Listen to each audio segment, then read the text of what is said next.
सो हाँ बिल्कुल बिल्कुल।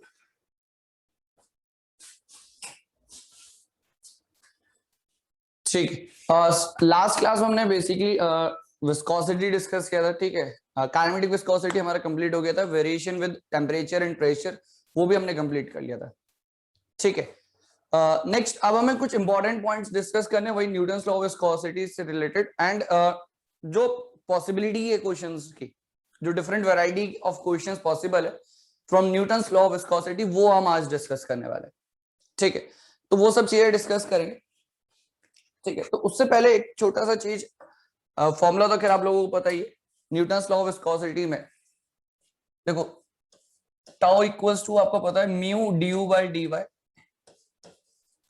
है ना, and shear stress is also equals to what, shear force divided by area. ठीक है, ये हमारा फॉर्मूला है जो हमें पूरा यूज करना है आगे, है ना, यही फॉर्मूला हमें यूज करना है पूरा उसमें विस्कोसिटी में। ठीक है, बट आपको एक चीज याद होगा, जो एक फॉर्मूला है कहां से है, न्यूटन्स लॉज ऑफ विस्कोसिटी। और Newton laws law of viscosity में बेसिकली क्या है कि shear stress is directly proportional to what, rate of deformation, rate of angular deformation और द वेलोसिटी ग्रेडियंट। ठीक है, rate of shear strain, rate of angular deformation, ये सब चीजें। ठीक है, अब जब हमने, आपको याद होगा जब हमने डिस्कस किया था विस्कोसिटी वाला कंसेप्ट, उससे पहले नो स्लिप कंडीशन देखा था एंड ये भी चीज देखा था कि ये अगर आपका प्लेट है, लेट सपोज ये आपकी प्लेट है, तो इस प्लेट में लेट सपोज आपका this is the vertical axis, कुछ इस तरीके से आपका वेलोसिटी प्रोफाइल देखने को मिलता है। एंड ये चीज हमने बोली थी कि वेलोसिटी जो प्रोफाइल है, it can be parabolic, it can be exponential, logarithmic, cubic, कुछ भी पॉसिबल है, वो डिपेंड करता है एक्सपेरिमेंटल कंडीशंस पे। तो आप एक्सपेरिमेंटल ऑब्जर्वेशंस ले, तब जाके जब आप ऑब्जर्वेशंस लोगे तब जाके आपको पता चलेगा कि क्या वेलोसिटी प्रोफाइल होने वाला है। ठीक है, बट जनरली कई बार क्वेश्चंस में गिवन होता है लीनियर वेलोसिटी प्रोफाइल या पैराबोलिक वेलोसिटी प्रोफाइल, तब उस केस में हम कैसे एनालिसिस करेंगे वो चीज हमें पता होना चाहिए। Generally most of the cases में आपको पैराबोलिक ही दिया जाएगा, या कुछ केसेस में आपको हो सकता है लीनियर वेलोसिटी प्रोफाइल भी दे सकते हैं। ठीक है, डिपेंड करता है कि क्या प्रोफाइल दिया, उसके अकॉर्डिंग ही हम क्वेश्चन सॉल्व करेंगे। ठीक है, वेलोसिटी प्रोफाइल कुछ भी दिया होगा, बट आपको कुछ सर्टेन बाउंड्री कंडीशंस तो हमेशा पता होंगे, है ना, कुछ सर्टेन बाउंड्री कंडीशंस आपको हमेशा पता होंगे। क्या बाउंड्री कंडीशंस की मैं बात कर रहा हूं, देखो ये जो आपका फ्री स्ट्रीम वेलोसिटी है ना, जिसको हम u इंफिनिटी से रिप्रेजेंट करते हैं या फिर सिंपली कैपिटल U से भी रिप्रेजेंट करते हैं, हमें पता है कि यार ये इस हाइट के बाद हमें ये देखने को मिल रहा है, लेट सपोज हाइट h है और h हाइट पे हमें ये वेलोसिटी देखने को मिल रही है u इंफिनिटी, और h हाइट से नीचे सारा डिफरेंट वेलोसिटीज है। ठीक है, अच्छा ये चीज आप ऐसा समझ सकते हो, यहाँ पे आपका ये y एक्सिस हो गया। ठीक है, तो मैं कुछ बाउंड्री कंडीशन कुछ इस तरीके से लिख सकता हूं, अगर मुझे बाउंड्री कंडीशंस लिखनी है लेट सपोज, तो मैं ऐसा क्या लिख सकता हूं, देखो बाउंड्री कंडीशंस जो हर केस में वैलिड रहने वाली है, वो ये है कि at first point at y equals to 0, y equals to 0 बोलने का मतलब on the plate, on the plate velocity क्या होने वाला है, 0, velocity will be 0, confirm. Then second point at y equals to h, आपको पता है वेलोसिटी क्या हो जाएगा, u infinity, the free stream velocity. ठीक है, u will be equals to u infinity, correct. और एक और चीज at y equals to h में एक और चीज बोल सकता हूं, velocity gradient du by dy, velocity gradient किस पे, at y equals to h पे ही आपका, मैं अगर वेलोसिटी ग्रेडियंट की बात करूं तो वेलोसिटी ग्रेडियंट का वैल्यू क्या होगा, what will be the value of velocity gradient at y equals to h, क्या बोलेंगे हम, वेलोसिटी ग्रेडियंट क्या होने वाला है,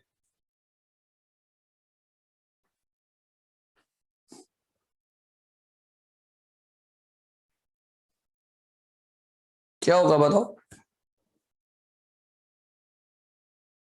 Rishabh u by y, Surya Prakash 0, बताओ क्या होगा, velocity gradient at y equals to h।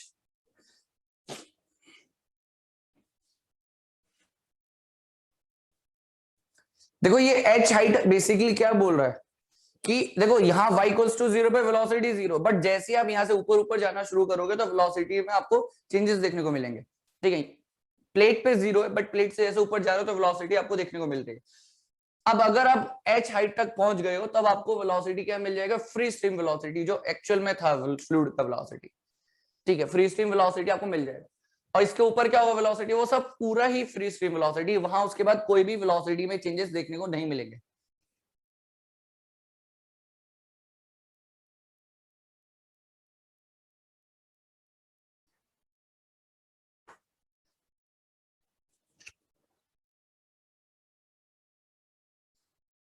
u infinity, अरे velocity gradient, change in the velocity. Velocity gradient का मतलब क्या है, चेंज इन वेलोसिटी। अब जब आप h हाइट पे पहुंच चुके हो उसके बाद तो कोई वेलोसिटी ग्रेडियंट है ही नहीं।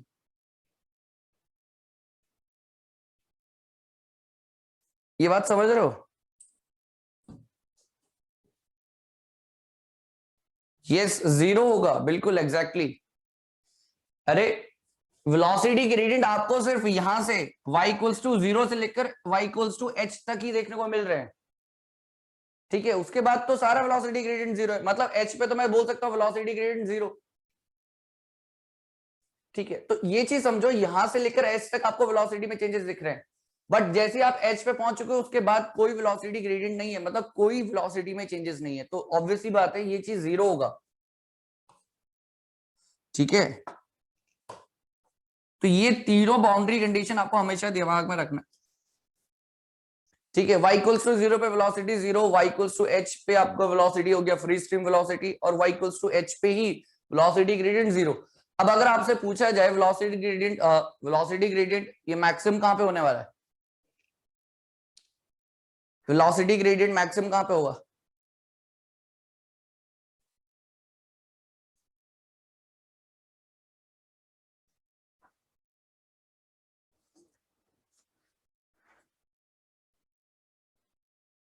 बॉटम, बिल्कुल एग्जैक्टली, y इक्वल्स टू 0 पे।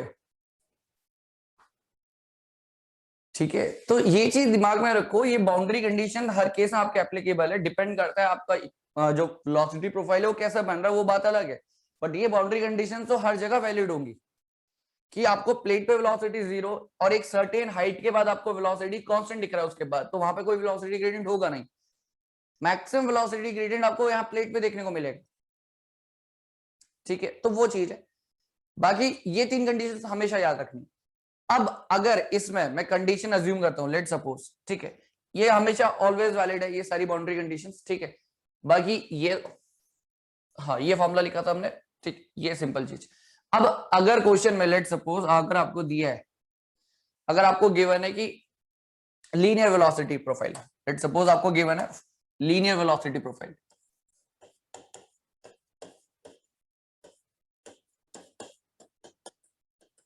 Linear velocity profile. ठीक है, अगर आपको लीनियर वेलोसिटी प्रोफाइल गिवन है तो क्या होगा, देखो आप क्या अज्यूम करोगे, सबसे पहले तो ये प्लेट लेट सपोज हमने ड्रॉ कर लिया,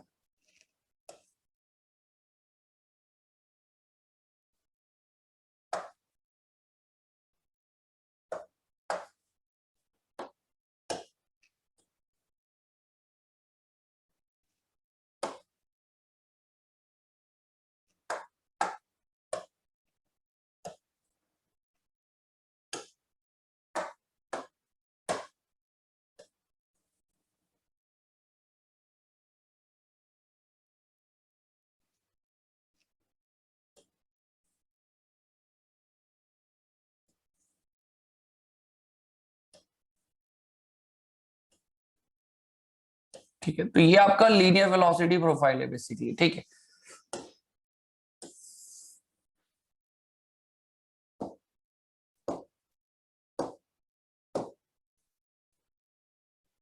ठीक है, तो ये लीनियर वेलोसिटी प्रोफाइल।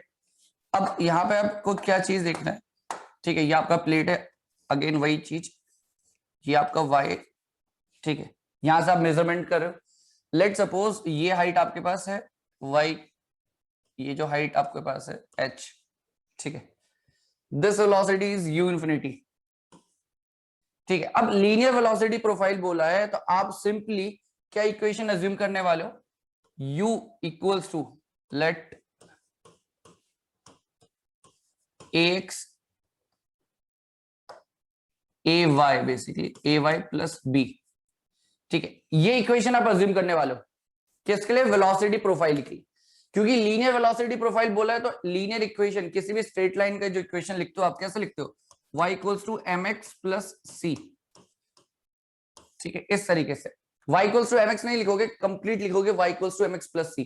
तो वही चीज है, हमने ऐसा अज्यूम करा है कि u equals to ay plus b, ठीक है। तो ये जनरल इक्वेशन हम इस तरीके से अज्यूम करते हैं। अब ये इक्वेशन हमने अज्यूम कर ली, बाउंड्री कंडीशंस हमें पता है, बाउंड्री कंडीशन हमें पता है, तो फर्स्ट बाउंड्री कंडीशन जैसे आपको हम डिस्कस करें, अगर बाउंड्री कंडीशन, ठीक है, फर्स्ट बाउंड्री कंडीशन है कि at y equals to 0 velocity is 0, ठीक है।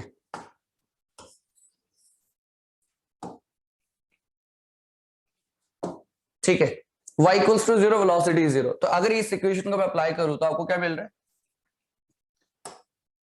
वेलोसिटी 0, ठीक है, a इंटू वाई, वाई का वैल्यू भी 0 बोला गया, ठीक है, प्लस b, तो ऑब्वियसली बात है यहां से आपको वैल्यू क्या मिल रहा है, b का वैल्यू 0, ठीक है, यहां से b का वैल्यू आपको क्या मिलेगा 0, y का वैल्यू 0 रखा आपने, ठीक है, u का वैल्यू 0 रखा, a का वैल्यू ऑटोमेटिकली क्या, b का वैल्यू क्या ऑटोमेटिकली 0 आ गया, ठीक है।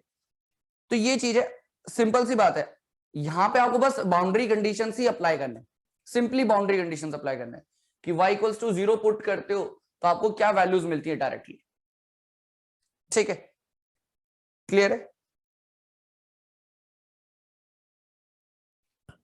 ठीक है, ये चीज क्लियर है ना कि बाउंड्री कंडीशंस कैसे अप्लाई करनी है, सिंपल। तो हमने 0 पुट करा, ये 0 0 कंप्लीटली b का वैल्यू 0 आ गया। अब अगर मैं दूसरी इक्वेशन अप्लाई करूं, लेट सपोज, और दूसरा बाउंड्री कंडीशन, दूसरा बाउंड्री कंडीशन है कि at u equals to h, u equals to u infinity, ठीक है, ये बात सही है कि u का सॉरी y का वैल्यू बेसिकली, ठीक है, y का वैल्यू अगर h हो जाता है, सिंपली y का वैल्यू अगर लेट सपोज h होता है तो आपको फ्री स्ट्रीम वेलोसिटी देखने को मिल रहा है ये। अब इसको अप्लाई करके देख लेते हैं डायरेक्ट, इसको अप्लाई करते हैं तो y का वैल्यू h रखा जाए और u की जगह हम u इंफिनिटी रखें लेट सपोज, तो a इंटू y की जगह हमने रखा है h, तो यहां से a का वैल्यू आ गया है क्योंकि b ऑलरेडी 0 हो चुका है, तो a का वैल्यू जो आएगा वो आएगा u infinity by h, correct. a का वैल्यू क्या आ गया यहां से, u इंफिनिटी बाय h, तो a भी आपके पास कांस्टेंट आ गया, b भी कांस्टेंट आ चुका है, ठीक है, तो ये सब वैल्यू आ चुकी है। अब क्या करना है हमें, सिंपली जो हमारे पास न्यूटन्स लॉ ऑफ विस्कोसिटी उसमें हम डायरेक्टली अप्लाई कर सकते हैं, ठीक है, ये चीज आ गया। अच्छा, अब जब आप Newton's law of viscosity apply करोगे फ्रॉम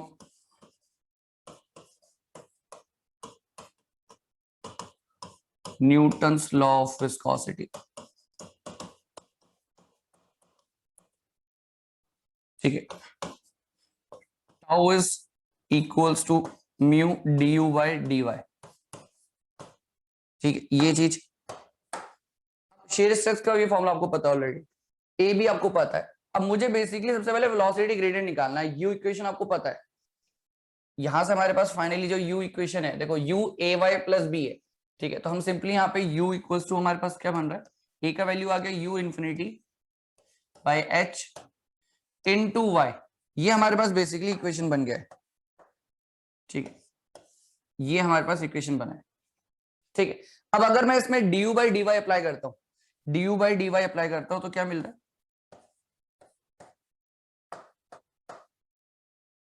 यहां से मुझे जो du बाई dy मिल रहा है it is coming out to be u infinity by h। अब एक सबसे इंपॉर्टेंट बात यहाँ पे, खास बात क्या है, जो हमने लीनियर वेलोसिटी प्रोफाइल माना था, उसकी सबसे बड़ी खास बात क्या है, ये जो डी बाई डी वाई का वैल्यू आए, इसके बारे में कोई बता सकता है सबसे इंपॉर्टेंट क्या है? सबसे इंपॉर्टेंट पॉइंट क्या है यहाँ पे? ये वेरिएबल है कि कांस्टेंट है? ये वैल्यू वेरिएबल होगी कि कांस्टेंट होगी? वेलोसिटी ग्रेडियंट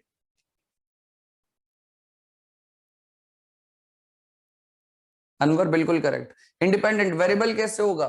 y तो है ही नहीं बेसिकली। ये वैल्यू क्या है? ये वैल्यू है कांस्टेंट। ये बात समझो कि वेलोसिटी ग्रेडियंट जो हमने निकाला, वैल्यू क्या आ रहा है? u infinity by h। u infinity भी कांस्टेंट है, h का वैल्यू भी कांस्टेंट है। For a particular flow h का वैल्यू तो कांस्टेंट होगा कि भाई किस पर्टिकुलर हाइट के बाद आपको फ्री स्ट्रीम वेलोसिटी देखने को मिल रहा है, वो वैल्यू भी कांस्टेंट होगा फॉर अ पर्टिकुलर फ्लो। तो ये कंप्लीटली वेलोसिटी ग्रेडियंट क्या हो गया? कांस्टेंट हो चुका है। ठीक है, वो चीज। अब यहां पे आपको एक चीज बात समझ में आ रही है, चलो ठीक है, कि भाई ये वैल्यू जो आ रही है कांस्टेंट आ चुकी है, ये इंपॉर्टेंट चीज है। अब अगर ये चीज कांस्टेंट है तो क्या शेयर स्ट्रेस भी कांस्टेंट हुआ? अगर ये चीज कांस्टेंट है फॉर अ गिवन फ्लूइड, तो ये शेयर स्ट्रेस का वैल्यू भी कांस्टेंट होगा। ये बात सही है, क्योंकि शेयर स्ट्रेस का फॉर्मूला आपको पता है already. Shear stress will be equals to mu du by dy का वैल्यू u इन्फिनिटी बाई h, या फिर जनरली लोग इसको u इन्फिनिटी की जगह कैपिटल V से भी रिप्रेजेंट करते हैं और बाकी स्मॉल u से। तो ये चीज आपको देखने को मिल रही है।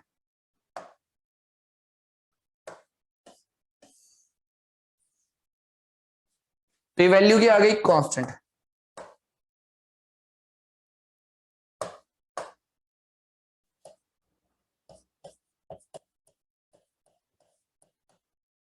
ठीक है, क्योंकि viscosity for a given fluid constant value, velocity gradient भी कांस्टेंट आ गया, तो शेयर स्ट्रेस का वैल्यू भी कांस्टेंट आ गया।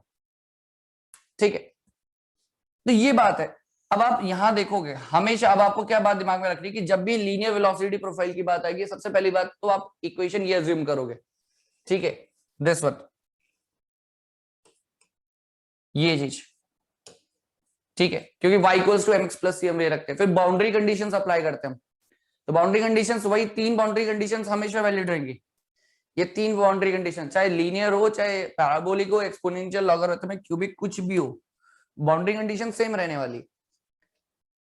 अब ये तो आपका वेलोसिटी प्रोफाइल है। अगर मैं इसी के साथ में सॉरी शेयर स्ट्रेस का भी डिस्ट्रीब्यूशन दिखाऊं तो कैसे दिखाऊंगा? कई बार ऑब्जेक्टिव क्वेश्चन में डायग्राम बना देते हैं, तो क्या होगा देखो, कई बार ऑब्जेक्टिव क्वेश्चन में डायग्राम बना देते हैं, तो क्या होता है कि इसी प्लेट में, लेट सपोज अगर मैं यहाँ पे दिखाना चाहूँ, या फिर इसको अलग से बना देते हैं, लेट सपोज ये हमारे पास प्लेट है, ठीक है। अब यहां पे अगर मैं वेलोसिटी प्रोफाइल दिखा रहा हूं, लेट सपोज इस तरीके से,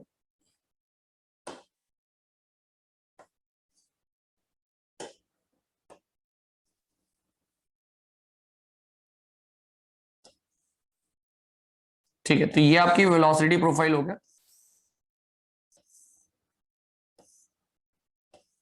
ठीक है, इस तरीके से। और अगर मैं यहां पे दिखाना चाहता हूं क्या, शेयर स्ट्रेस का डिस्ट्रीब्यूशन,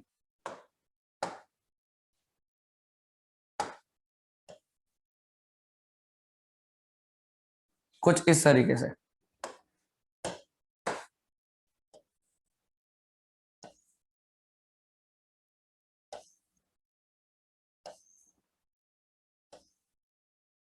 ठीक है। तो ये बेसिकली आपको देखने को मिलेगा कि ये आपका वेलोसिटी प्रोफाइल है, this is your velocity profile,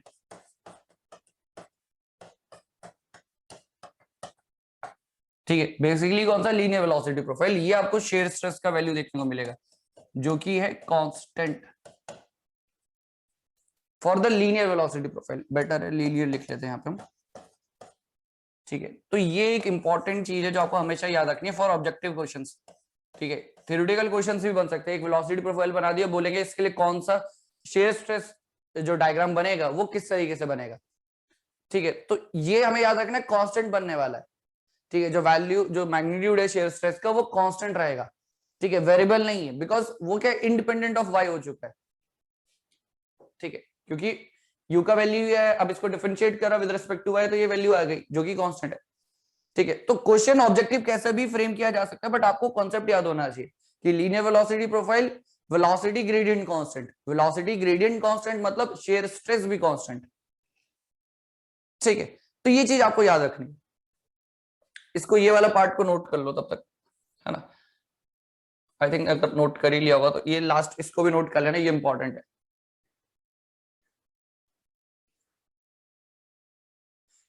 ठीक है, क्योंकि लीनियर वेलोसिटी प्रोफाइल होगा तो आपको पता है कि यार जो इक्वेशन है इन टर्म्स ऑफ वाई है, अब अगर आपने डिफरेंशिएट करा विद रिस्पेक्ट टू वाई तो वैल्यू कांस्टेंट ही तो बचेगी, ऑब्वियसली बात है।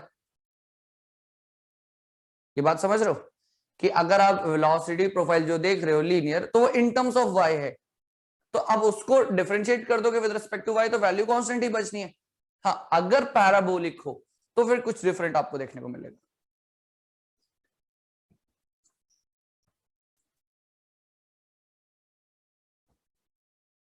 ठीक है, डन, नोट कर लिया सबने।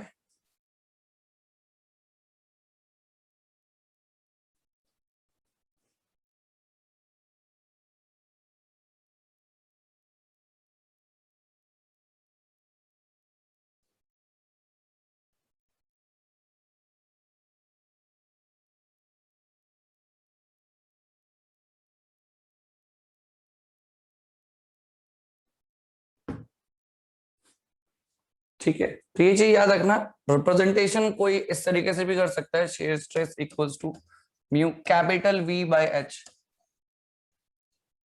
ठीक है, अब आपको पता है यार शेयर स्ट्रेस ये जो वैल्यू है, चाहे कैपिटल वी लिख लो चाहे यू इन्फिनिटी लिख लो, कोई फर्क नहीं पड़ता, बट ये जो फॉर्मूला एप्लीकेबल है for a linear velocity profile,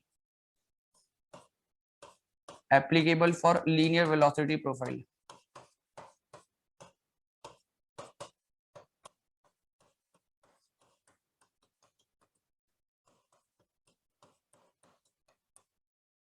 applicable for linear velocity profile. ठीक है,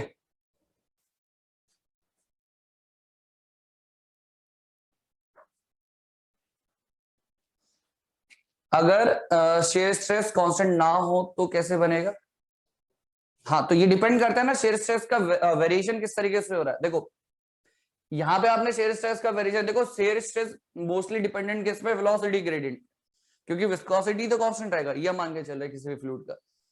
डिपेंडेंट किस पे, वेलोसिटी ग्रेडियंट पे। अब velocity gradient as a function of y किस तरीके से बन रहा है, अगर as a function of y है बन रहा है, simple as a function of y, simply y, तो लीनियर आपको शेयर स्ट्रेस देखने को मिलेगा, लीनियर वेरिएशन। अगर as a function of y square है तो पैराबोलिक शेयर स्ट्रेस का वेरिएशन देखने को मिलेगा। तो कहने का मतलब है कि शेयर स्ट्रेस डिपेंडेंट किस पे, वेलोसिटी ग्रेडियंट पे। अब वेलोसिटी ग्रेडियंट किस तरीके से बनेगा वही चीज डिसाइड करेगा कि आपका शेयर स्ट्रेस का वेरिएशन लीनियर है, कांस्टेंट है, पैराबोलिक है या क्यूबिक है ना। ठीक है, डन। अच्छा, नोट हो गया ये सब, सबने नोट कर लिया।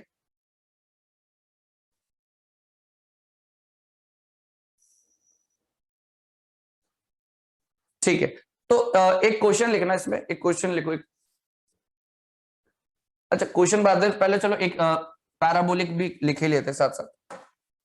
लेट्स सपोज अगर दिया है पैराबोलिक वेलोसिटी प्रोफाइल,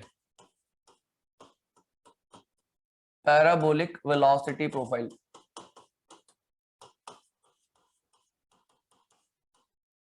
ठीक है,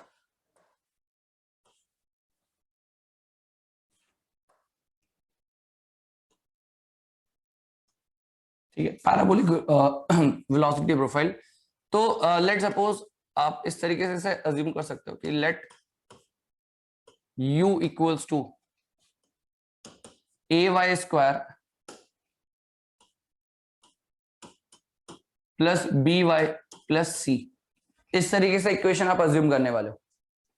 ठीक है, a y square plus b y plus c, ठीक है, पैराबोलिक इक्वेशन। अब क्या होगा, बोला होगा क्वेश्चन में कि पैराबोलिक वेलोसिटी प्रोफाइल है, और क्वेश्चन में ना आपको कंडीशंस दे रखी होंगी। कंडीशन कैसी कि फ्लैट प्लेट है, उस पे क्या हो रहा है, आपको पता है कि फ्लैट प्लेट पे वेलोसिटी 0, फिर दिया होगा कि एक लेट सपोज h हाइट पे इतना वेलोसिटी है, ठीक है, मतलब न्यूमेरिकली दे दिया कि H height let suppose 15 centimetre from the plate, velocity is 30 centimetre पर सेकेंड, ऐसा बोल दिया कि लेट सपोज। देखो क्वेश्चन में डाटा किसी भी तरीके से दिया जा सकता है, ठीक। अब आपको मेंशन है यहां पे,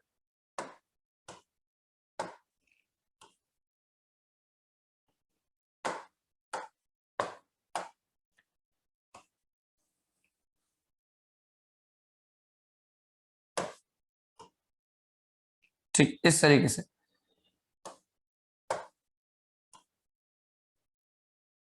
ठीक है। तो ये पैराबोलिक वेलोसिटी प्रोफाइल है लेट सपोज,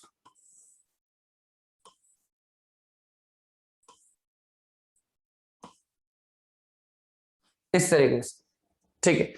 तो ये आपको पैराबोलिक वेलोसिटी प्रोफाइल दिया है, ठीक।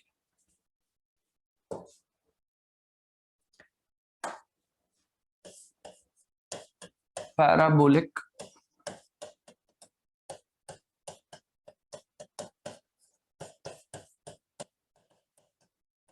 ठीक है। अब इसमें नोटिस करने वाली बात क्या है कि क्वेश्चन में जो डाटा गिवन हो वो किस तरीके से, कि बोला है कि यार प्लेट से y परपेंडिकुलर डिस्टेंस y हम मेजर कर रहे हैं और y इक्वल्स टू 0 पे वेलोसिटी 0 है, ठीक है, नो स्लिप कंडीशन, वो हमें पता है।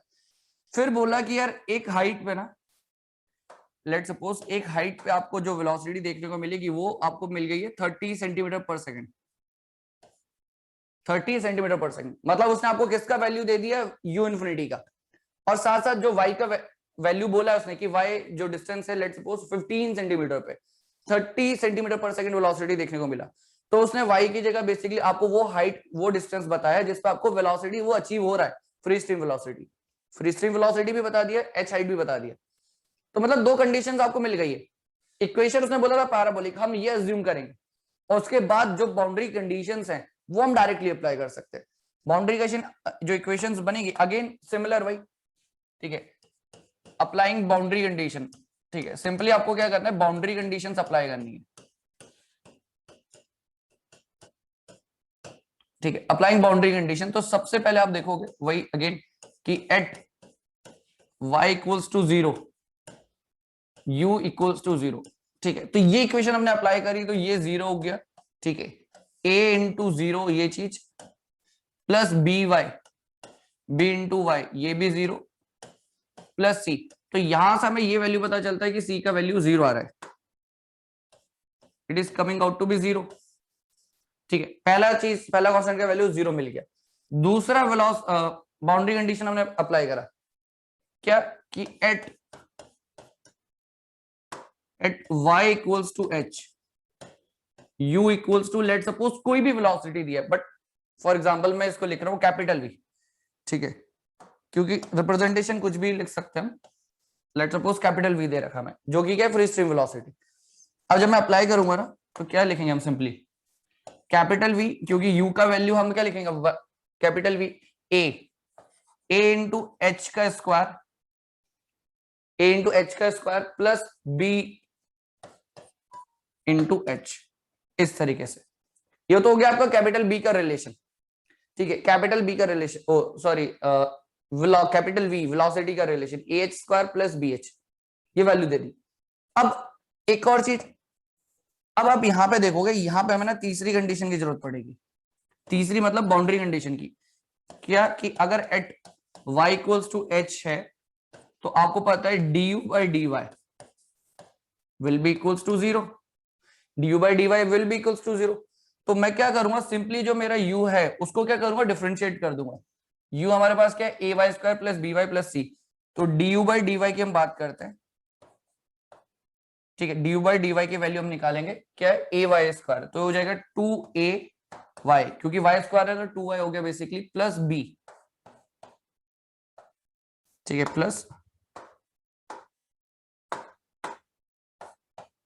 प्लस b, ये चीज।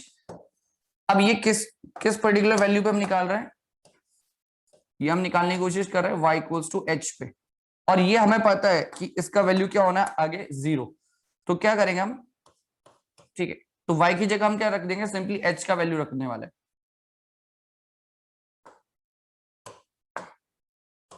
2 into A into H plus B equals to 0, correct. तो यहां से हमें रिलेशन मिल जाएगा 2a y, ठीक है। तो यहां से हमें वैल्यू मिल गई 2ah equals to minus B, ठीक है। इस तरीके से हमें वैल्यू मिल जाएगी यहाँ पे। तो मैं ऐसा भी लिख सकता हूं a का value minus B bye 2h, इस तरीके से। तो a का रिलेशन भी मिल गया, ठीक है। आपको c कांस्टेंट मिला, a रिलेशन मिल गया और a b के बीच रिलेशन मिल गया। तो चाहो आप पूरी इक्वेशन एक ही कांस्टेंट के टर्म्स में रख लो, ठीक है। तो वो सब वैल्यूज मिल गई, क्योंकि जब आपको न्यूमेरिकल दिया होगा तो सबसे पहले कोशिश क्या करनी है हमें कि सारे कांस्टेंट का वैल्यू आइडेंटिफाई कर लेना, जितने भी कांस्टेंट है। सी तो ऑलरेडी 0 आ चुका है, कांस्टेंट बस से 2। अब देखो ए बी का आपको रिलेशन मिल गया, इस रिलेशन का आप यूज करोगे इस वाली इक्वेशन में, क्योंकि आपको कैपिटल वी दिया होगा, कैपिटल वी दिया है, एच का वैल्यू दिया है, ए और बी दो अननोन है, इस इक्वेशन से सॉल्व होंगे नहीं, इस इक्वेशन से सॉल्व होंगे नहीं। तो सॉल्व होना उन्होंने यहां से ही है, ठीक है। तो आप ए का वैल्यू यहां पे प्लेस करोगे तो पूरी equation in terms of B बन जाएगी। तो बी का वैल्यू मिल गया, फिर ए का वैल्यू भी मिल जाएगा, ठीक है। ऑब्वियसली बात है सी 0 बनेगा डायरेक्ट, बट आपको ए और बी का वैल्यू तो फाइंड आउट करना है, सिंगल इक्वेशन से सॉल्व होगा नहीं। ये जो हमारे पास सिंगल इक्वेशन बन रही है इससे तो कभी सॉल्व होगा नहीं। तो हमें तीसरी बाउंड्री कंडीशन अप्लाई करना पड़ेगा, ये डी बाई डी वाई जो कि 0 होता है at y equals to h। तो वहां से कुछ एक रिलेशन मिला, इसको और इसको साइमल्टेनियसली सॉल्व करेंगे तो ए एंड बी दोनों मिल जाएंगे। और एक बार ए एंड बी दोनों मिल गए तो आपको क्या मिल गया है, बेसिकली वेलोसिटी का इक्वेशन मिल गया, वेलोसिटी प्रोफाइल मिल गया। और एक बार वेलोसिटी प्रोफाइल मिल गया तो अब वो कहीं भी आपसे shear स्ट्रेस पूछे, चाहे वो प्लेट पे पूछे, चाहे वो प्लेट से 5 सेंटीमीटर पे पूछे, चाहे प्लेट से 10 सेंटीमीटर पे पूछे, तो आप कहीं पे भी shear स्ट्रेस निकाल सकते हो। इस तरह के क्वेश्चंस भी पॉसिबल है। हाँ, अभी तक गेट में नहीं आए हैं, इसलिए मैं इस चीजों को डिस्कस कर रहा हूँ। गेट में नहीं पूछा अभी इस तरह तक चीजें, जनरली ईएसी के कन्वेंशनल में पूछ लेता है, तो वही पॉसिबिलिटी बनती है, जो चीज अभी तक नहीं पूछा है तो आ सकता है। और ऐसे कुछ डिफिकल्ट नहीं है, बहुत सिंपल सी चीज है। बस याद रखने की पैराबोलिक में आप a y square b y plus c, मतलब इस तरीके से कंप्लीट इक्वेशन अज्यूम करना। और बाकी जो भी क्वेश्चन में डाटा गिवन होगा इन टर्म्स ऑफ बाउंड्री कंडीशन की, भाई एच का वैल्यू दिया होगा, कैपिटल वी का वैल्यू दिया होगा, वो सब चीजें आपको वैल्यूज गिवन होगी, ठीक है। तो ये कैपिटल वी हो गया वेलोसिटी। अच्छा, अब आप एक चीज नोटिस करोगे, तो अगर आप D U by D Y करते हो, D U by D Y करते हो, ठीक है, सिंपली चाहे आपके पास जो भी इक्वेशन बन रही है, तो आपका किस में बन रहा है, इन टर्म्स ऑफ वाई। तो यहां से मुझे क्या पता चल रहा है, वेलोसिटी ग्रेडियंट क्या है, लीनियर है, क्योंकि इन टर्म्स ऑफ वाई है ना, तो उसको लीनियर बोलूंगा। अगर in terms of y square होता तो मैं पैराबोलिक बोलता, या in terms of y cube होता वेलोसिटी ग्रेडियंट, तो उसे क्यूबिक प्रोफाइल बोल देते। तो टोटली जो आप पूछ रहे हो shear स्ट्रेस का डिस्ट्रीब्यूशन, वो डिपेंड करेगा वेलोसिटी ग्रेडियंट के ऊपर। तो velocity gradient in terms of y, तो लीनियर आपका shear स्ट्रेस बनने वाला है, लीनियर shear स्ट्रेस का डिस्ट्रीब्यूशन होगा। तो सिंपली इसकी वैल्यू देखकर हमें पता चल जाता है कि किस तरीके से चेंजेस देखने को मिलेंगे, ठीक है। तो ये आप इस तरीके से सॉल्व करोगे तो आपको ए एंड बी दोनों वैल्यू मिल जाएगी। एक बार ए एंड बी मिल गया तो कंप्लीटली आपको वेलोसिटी प्रोफाइल भी मिल जाएगा, ठीक है। तो ए एंड बी बेसिकली क्या हमारे पास, ये सब क्या है, कांस्टेंट। ए एंड बी आपके पास जो है ये सब क्या है, कांस्टेंट है। तो एक बार इक्वेशन मिल गया तो आप फाइनली इक्वेशन जो हमारे पास है a y square plus b y, इसमें पुट कर सकते हो। एक बार वेलोसिटी प्रोफाइल मिल गया, उसके बाद आप चाहे D U by D Y कहीं पे भी निकालो, किसी भी पर्टिकुलर लोकेशन पे निकाल लो, किसी भी पर्टिकुलर लोकेशन पे निकाल लो, ठीक है। और एक बार ये निकाल दिया तो आप इजीली फिर क्या शेयर स्ट्रेस भी निकाल सकते हो, सिंपली ये फॉर्मूला यूज करके,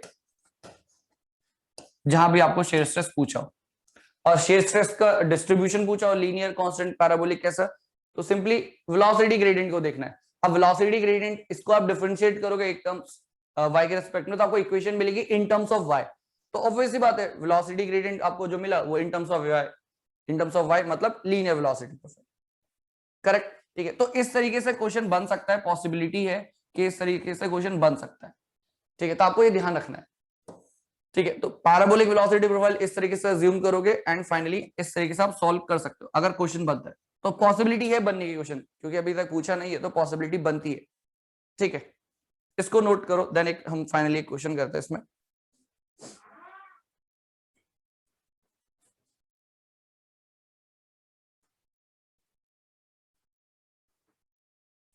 ठीक है, डन, नोट करो इसे फटाफट।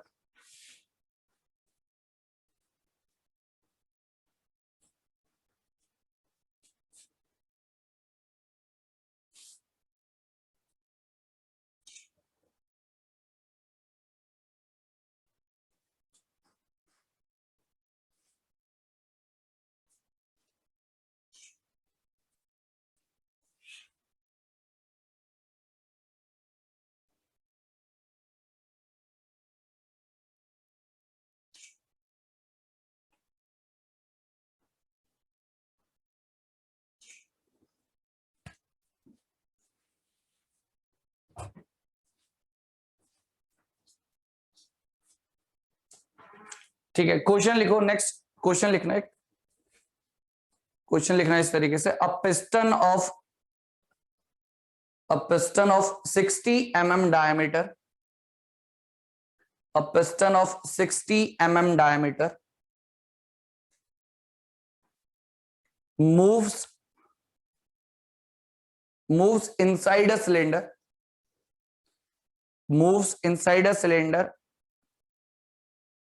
of 60.1 mm diameter.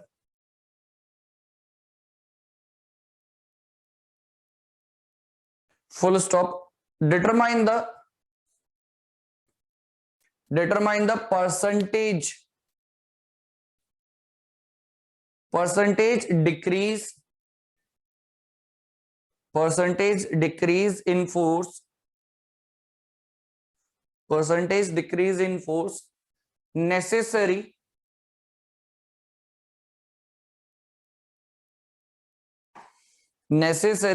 to move the piston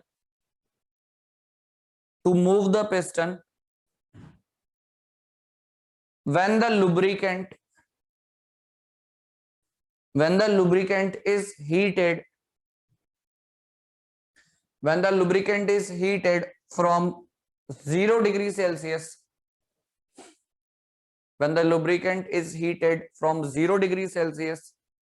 to 120 degrees Celsius.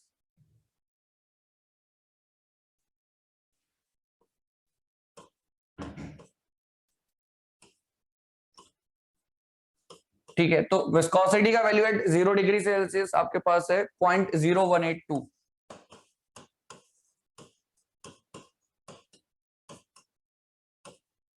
ठीक है, एंड विस्कोसिटी का रिलेशन एट 120 डिग्री सेल्सियस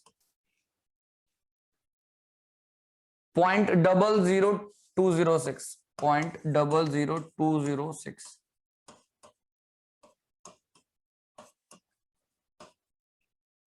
ठीक है, ये चीज कैलकुलेट करो फर्स्ट।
कितना आंसर आएगा? फास्ट कैलकुलेशन करो, बहुत सिंपल क्वेश्चन है।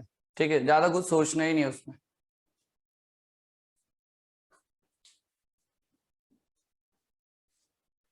टेम्परेचर चेंज किया ना, तो इफेक्ट किस पे पड़ेगा? विस्कोसिटी पे इफेक्ट पड़ा है बस।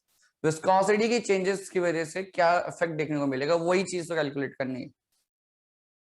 विस्कोसिटी डिक्रीज हो गया, तो ऑब्वियस ही बात है वो फोर्स वो रजिस्ट कम करेगा बेसिकली।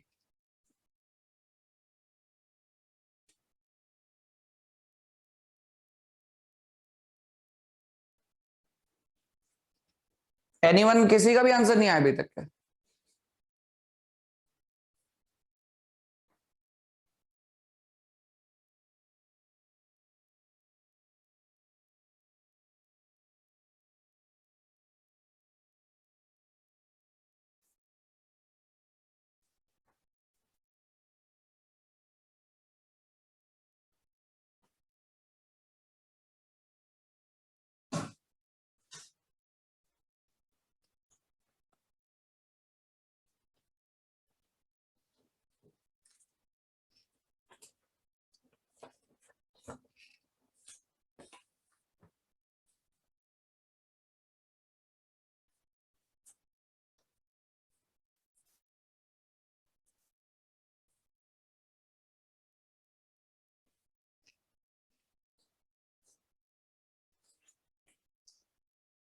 एटी 88.6, मोनिका चौहान। सत्यार्थ 8.8,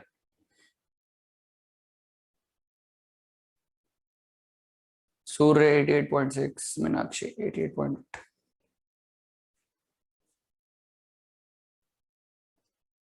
सत्यार्थ 88.6।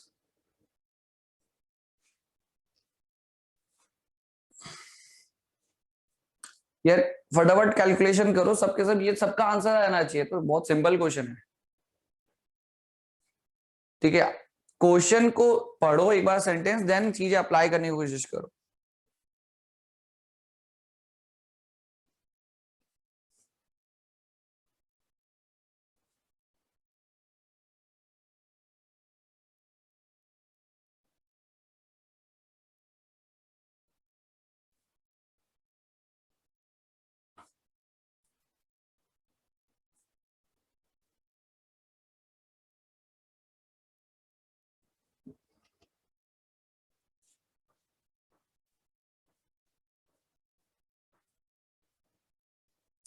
देखो सिंपल सी बात है,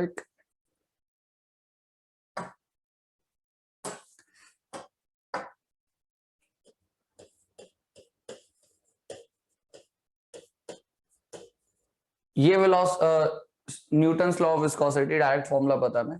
ठीक है, वेलोसिटी प्रोफाइल ऐसा कुछ दिया नहीं है, तो सिंपली हम उसे लीनियरली अज्यूम करेंगे।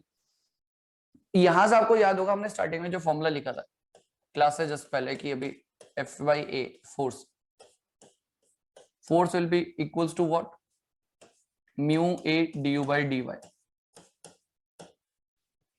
और अगर लीनियर वेलोसिटी प्रोफाइल हो तो मैं डायरेक्टली ऐसा भी लिख सकता हूं, mu into A V by H, इस तरीके से। ठीक है, तो ये बेसिकली रिलेशन देखने को मिलेगा मुझे, ये वाली चीज। अब हो क्या रहा है कि विस्कोसिटी चेंज हो रही है अलग अलग टेम्परेचर्स पे, तो वही परसेंटेज चेंज निकालना है। अब परसेंटेज चेंज निकालना है तो आपको पता है क्या करोगे। लेट सपोज म्यू1 आपने कंसीडर करा उसके करस्पॉन्डिंग F1, और म्यू2 कंसीडर करा उसके करस्पॉन्डिंग F2। बाकी कुछ चीज चेंज हो रही है? नहीं, सेम सब कुछ, डायमेंशन सब कुछ सेम है, कुछ भी चेंज नहीं होने वाला इस फॉर्मूले में, सिर्फ विस्कोसिटी चेंज हो रहा है। सिर्फ विस्कोसिटी के चेंज होने की बात बोली गई है। तो सिंपली आप इक्वेशन रखोगे तो F प्रोपोर्शनल है ना विस्कोसिटी के, तो मैं क्या करूं डायरेक्टली, म्यू1 माइनस म्यू2 डिवाइडेड बाई म्यू1। कुछ सोचना ही नहीं है, कौन कौन से पैरामीटर है जो मेरे यहाँ पे वेरी कर रहे हैं। अब एक चीज नोटिस तो करो कि ये जो मैंने फॉर्मूला लिखा है F equals to mu A into velocity v by H, इनमें से कौन से पैरामीटर्स मेरे वेरी कर रहे हैं। ठीक है, एरिया कोई वेरी नहीं कर रहा है, वेलोसिटी नहीं, एच ये भी नहीं वेरी कर रहा है, सिर्फ विस्कोसिटी। तो F को इन टर्म्स ऑफ म्यू रख लू ना डायरेक्ट। वैसे लिखना क्या चाहिए मुझे यहाँ पे, परसेंटेज चेंज मुझे ऐसा लिखना चाहिए F1 minus F2 divided by F1। अब सारी वैल्यूज फॉर्मूला में, अब देखो ये चीज होती है, आपने फॉर्मूला आपको पता है, डायरेक्टली पता है ये चीज वेरी नहीं करी, सिर्फ ये वेरी करी है, तो डायरेक्टली मैं ये लिखूं। अब अगर आप F1 minus F2 divided by F1 लिखते हो, फिर आप ये लिखोगे म्यू1 ए वी बाई एच। ठीक है, फिर लिखोगे म्यू2 ए वी बाई एच। ठीक है, फिर आप ये लिखोगे म्यू1 ए वी बाई एच। फिर आप देखोगे अच्छा ये सब कांस्टेंट है, ये सब कांस्टेंट है, फिर आप ये लिखोगे, फिर तब आप सॉल्व करोगे। तो वो सब करना नहीं है, ये सब अननेसेसरी टाइम वेस्ट है। ये सब चीजें आपको माइंड में पता है, फोर्स का change divided by original force, ये सब लिखना है, बट फोर्स किन किन पैरामीटर्स पर डिपेंड कर रहा है वो देखो ना। जो चीज कांस्टेंट होने लिखने का जरूरत ही नहीं। अब एफ डायरेक्टली वेरी कर रहा है म्यू के साथ, और म्यू ही चेंज हो रहा है, बाकी सारी चीजें कांस्टेंट है। तो बहुत सिंपल सी बात है ना, फिर आप डायरेक्टली यहां से आंसर निकाल सकते हो। ठीक है, तो ये सब चीजें लिखने की कोई जरूरत ही नहीं है। ये वाली चीजें है, ये वाला पार्ट, ये तो लिखने का कोई जरूरत ही नहीं है। ठीक है, ये सब लिखने का जरूरत है। तो यहां से जब आप फाइनली कैलकुलेशन करते हो तो आंसर आ रहा है आपका 88.6%। 88 पॉइंट आई थिंक शायद, हाँ 88.68। ये 86 आ रहा है, कुछ ऐसी आ रहा है, 88.68 चेक कर लेना। ठीक है, तो चेक यही तो करना है, फॉर्मूला देख के कि यार कौन कौन से पैरामीटर्स कांस्टेंट है। वेरिएबल जो यहाँ पे है सिर्फ वो ये है, बाकी सब तो कांस्टेंट है। तो ये सब एप्टीट्यूड है। देखो कंसेप्ट ये है, ये सब एप्टीट्यूड है। अब एप्टीट्यूड आपका सही होगा तो आप कम टाइम लगाओगे क्वेश्चन सॉल्व करने में। कॉन्सेप्ट आता है, एप्टीट्यूड है, तो तभी स्पीड फास्ट होती है। सिर्फ कॉन्सेप्ट आने से स्पीड फास्ट नहीं होती है। ठीक है, उसके बाद अगर आप यूजुअली जैसे क्वेश्चन करना वैसे सॉल्व कर रहे हो तो टाइम लगेगा ज्यादा। तो कॉन्सेप्ट ये, एप्टीट्यूड ये सब पार्ट है। तो आपको दोनों को मिक्स करके दोनों को पैरेलल लेते हुए चलना है। ठीक है, कोई भी चीज को आपको कम नहीं रखना, दोनों को आप इक्वली लेकर चलोगे तभी आप इजिली परफॉर्म कर पाओगे किसी भी एग्जामिनेशन, चाहे वो गेट ईएसी चाहे कुछ भी हो। ठीक है, डन। चलो 88.68 चेक कर लेना वैल्यू, आई थिंक शायद यही आएगा। अब देखो केसेस, कुछ केसेस हम कंसीडर कर लेते हैं। ठीक है, ऐसे लिख लेते हैं डिफरेंट केसेस।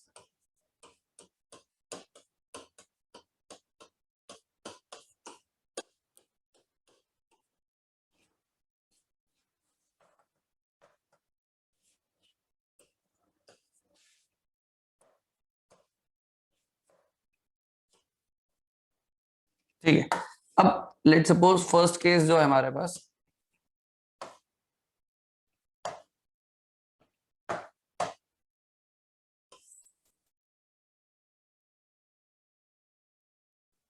ठीक है, ये हमारे पास यहाँ पे प्लेट है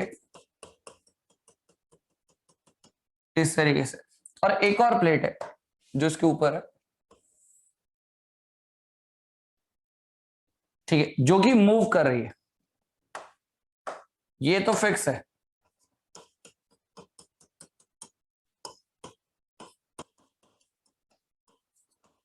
ठीक है, ये v metre per second speed से मूव कर रही है, v metre per second speed से मूव कर रही है। ठीक है, प्लेट, एंड बीच में आपका एज यूजुअल वही फ्लूइड है।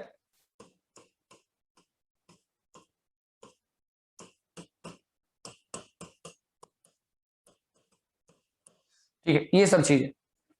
तो ये सिंपल केस आपको देखना है कि फिक्स, बॉटम प्लेट फिक्स है, टॉप प्लेट मूव करते हुए जा रही है।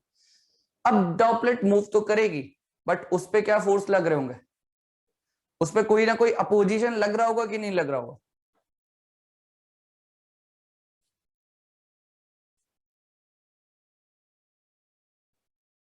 उस पे क्या कोई अपोजिशन लग रहा होगा कि नहीं लग रहा होगा, ये बताओ फटाफट।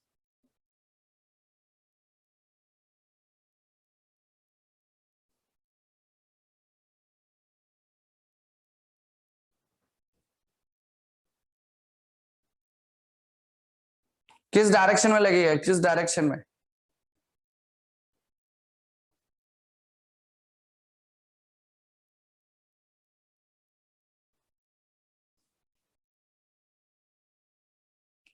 Opposite, opposite, yes yes, correct correct correct correct. ठीक है, तो अब एक चीज देखो, इसका अगर मैं देखो इसको अलग से ड्रॉ कर देता हूं। ये जो प्लेट है, कहाँ गया हमारा प्लेट, ये, हाँ, ये जो प्लेट है ना, जो हमारा ये आपका जा रहा है 6 मीटर पर सेकंड स्पीड, कुछ भी वेलोसिटी हम अज्यूम कर लेते हैं, v मीटर पर सेकंड से जा रहा है। इस पे जो अप्लाई हो रहा है, इस पे अप्लाई होगा ये कुछ इस तरीके से। ठीक है, फोर्स, इसको हम क्या बोलते हैं, drag force, basically shear drag force. दो ड्रैग फोर्स होते हैं, वो खैर हम आगे भी बढ़ेंगे, शेयर ड्रैग और प्रेशर ड्रैग। बट यहाँ पे जो लग रहा है ये शेयर ड्रैग है, because it is parallel to the surface, not perpendicular. तो पैरेलल टू द सर्फेस क्या लग रहा है, शेयर ड्रैग लग रहा है, ठीक है। सिंपली हम वैसे ड्रैग बोल देते हैं, बट आपको ये समझना है कि ये क्या है, शेयर ड्रैग है, not a pressure drag. Pressure drag तो परपेंडिकुलर टू द सर्फेस होगा, ठीक है। तो वो चीज है, ये शेयर ड्रैग लग रहा है, किसने लगाया, फ्लूइड ने लगाया। बट अगर आप फ्लूइड एलिमेंट को कंसीडर करो, लेट सपोज अगर मैं फ्लूइड एलिमेंट को कंसीडर करता हूं, ये मेरा है फ्लूइड एलिमेंट,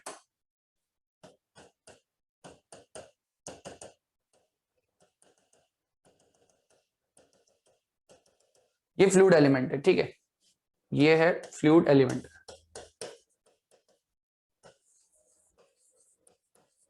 ठीक है। थोड़ा सा बस मैकेनिक्स वाला पार्ट है जो आपको दिमाग में रखना है। इस फ्लूइड एलिमेंट पे कुछ इस तरीके से लगा होगा ड्रैग फोर्स,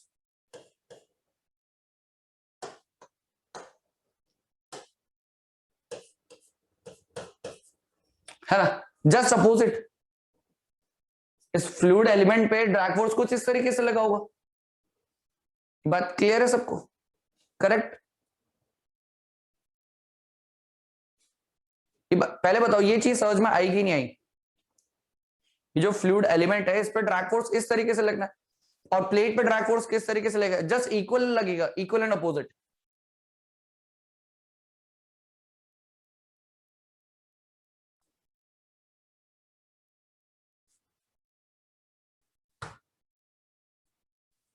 ठीक है, तो वो चीज है, तो ये फ्लूइड एलिमेंट है, ये आपका ड्रैग फोर्स है। ये सिंपल मैकेनिक्स वाला पार्ट आपको समझ में आना चाहिए, ठीक है। तो ये प्लेट इतने से मूव करते हुए आ रही है, फिक्स्ड है, ठीक है। प्लेट पे क्या लग रहा है, ड्रैग फोर्स। तो आपसे क्वेश्चन जो अभी इससे पहले शायद हमने लास्ट क्लास में करे भी होंगे, कितना पावर रिक्वायरमेंट की जरूरत है टू मेंटेन दिस वेलोसिटी, कितनी पावर रिक्वायरमेंट की जरूरत है to maintain this velocity. Power की रिक्वायरमेंट क्यों लग रही है, बिकॉज जब हम वेलोसिटी से, वी वेलोसिटी से मूव करा रहे हैं ना प्लेट को, तो एक अपोजिशन है in the form of share drag, ये एक अपोजिशन है, तो इसको ओवरकम तो करना पड़ेगा, तभी तो मूव कर पाएगा वो वी वेलोसिटी से। अगर आप इसको ओवरकम नहीं करोगे तो क्या होगा, आपका धीरे धीरे वेलोसिटी ग्रेजुअली रिड्यूस हो जाएगा। So to maintain the velocity v metre per second, आपको क्या करना पड़ेगा, पावर कंज्यूम होगा to overcome this drag force. अब वो पावर निकालने के लिए हम क्या करते हैं, shear drag multiply the velocity v। तो आप बेसिकली क्या निकाल रहे हो, पावर लॉस्ट या power consume to overcome this drag force, power consume और power lost to overcome this drag force, basically shear drag force. तो ये एक अपोजिशन है प्लेट के मूवमेंट के लिए, तो ऑब्वियसली बात है इसको ओवरकम करेंगे तभी हम वेलोसिटी v को मेंटेन या कंटिन्यू रख पाएंगे सेम कांस्टेंट वैल्यू, ठीक। ये चीज क्लियर है, यहां तक क्लियर है, एक बार बता दो सब फटाफट।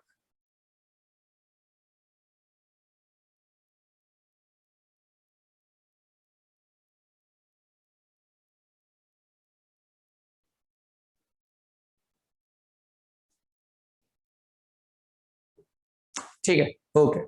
अब ऑब्वियसली बात है ये आगे की तरफ है, ठीक है। तो अब फ्लूइड एलिमेंट में अगर मैं फ्लूइड एलिमेंट ही कंसीडर करूं कंप्लीट, तो ये आपको एक ड्रैग फोर्स आपको इधर की तरफ दिखाई देके, एक ड्रैग फोर्स आपको यहां से ऐसे देखने को मिलेगा, एफ डी, ये शेयर ड्रैग। ऑब्वियसली बात है ना, प्लेट की वजह से ये फ्लूइड लेयर आगे की तरफ मूव करना चाहेगी, ठीक है, और ये फ्लूइड लेयर इस प्लेट को रोकने की कोशिश करेगी पीछे की तरफ। बट ये फ्लूइड लेयर आगे की तरफ जा रही है, नीचे वाली जो फ्लूइड लेयर होगी वो बॉटम में क्या अपोजिशन लगाएगी, ड्रैग फोर्स अपोजिट डायरेक्शन में, है ना। ऑब्वियसली बात है जब ये आगे की तरफ मूव करना चाह रही है तो ये पीछे की तरफ मूव कराएगी उसको, बिकॉज इसका मोमेंटम डिफरेंट है, इसका मोमेंटम डिफरेंट है, वेलोसिटीज डिफरेंस है, ठीक है। Because of the viscosity property ये क्या अपोजिशन, ये वाली लेयर इसके मोशन को अपोज करेगी by applying this drag force. ये बात समझ में आई। तो इस तरीके से आपको मैकेनिक्स वाले कंसेप्ट फ्लूइड में अप्लाई करने पड़ेंगे, ठीक है। जो फ्री बॉडी डायग्राम वाला पार्ट है वो सब चीजें, क्योंकि जब तक आपको एक्चुअल में पिक्चर क्लियर नहीं, आप एनालिसिस किस चीज का कर रहे हो, हम एनालिसिस कर रहे हैं लेट्स सपोज इस प्लेट का, टॉप प्लेट का, क्योंकि हम क्वेश्चन क्या पूछा जाता है कि पावर कितना कंज्यूम हो रहा है, कितना पावर लॉस हो रहा है to maintain the velocity v। तो हम इसका फ्री बॉडी डायग्राम देखेंगे कि हाँ भाई इस पर ड्रैग फोर्स लग रहा है अपोजिट डायरेक्शन में, तो इसको तो ओवरकम करना पड़ेगा सो दैट हमारा वेलोसिटी कांस्टेंट रहे, ठीक है, फिर फ्लूइड लेयर का अगर आप एनालिसिस करते हो तो उसका फ्री बॉडी डायग्राम इस तरीके से बनेगा कि एक ऊपर आपका ड्रैग फोर्स लग रहा है कुछ इस डायरेक्शन में एंड बॉटम में कुछ इस तरीके से लगेगा। तो वो सब चीजें आपको ये सब फ्री बॉडी डायग्राम बनाना आना चाहिए जो बेसिकली मैकेनिक्स का ही पार्ट है। ठीक है, तो ये एक बहुत बेसिक सी चीज है जो आपको इजीली क्लियर होनी चाहिए। अब अगर मैं बॉटम प्लेट की बात करूं जो फिक्स्ड वन है, बॉटम प्लेट,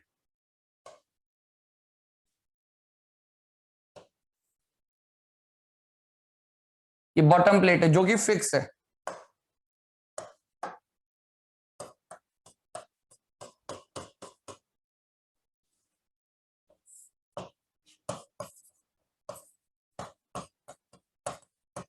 बॉटम प्लेट और ब्रैकेट हम लिख लेंगे इसको फिक्स्ड। अगर आप यहां पे ड्रैग फोर्स देखोगे तो यहां पे आपको ड्रैग फोर्स कुछ इस तरीके से देखने को मिलेगा।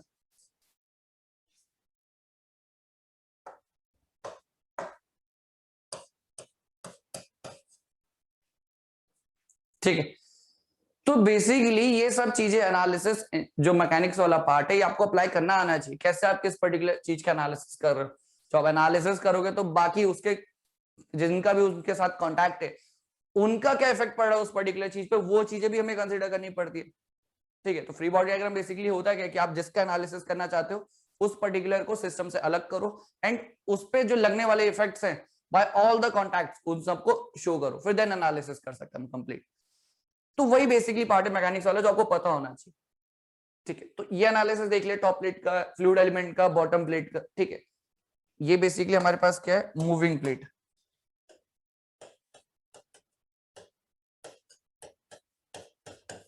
ठीक है, ये तो सिंपली क्या हो गया, एक बॉटम प्लेट फिक्स है, टॉप प्लेट मूव कर रहा है। अब अगर लेट सपोज अगर मैं एक पाइप में कंसीडर करूं, लेट सपोज मैं एक पाइप कंसीडर कर लेता हूं, लेट सपोज एक पाइप कंसीडर करा जाए।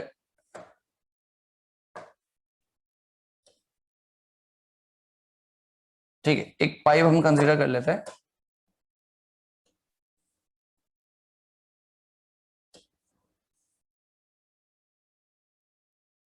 ठीक है, इस तरीके से हम एक पाइप एलिमेंट कंसीडर कर लेते हैं।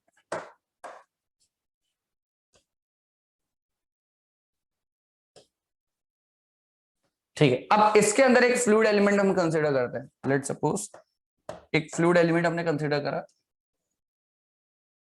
ये। ठीक है,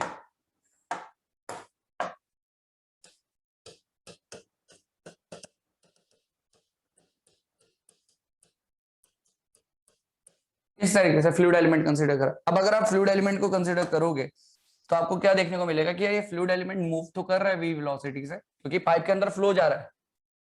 ये पाइप फ्लो की हम बात कर रहे हैं।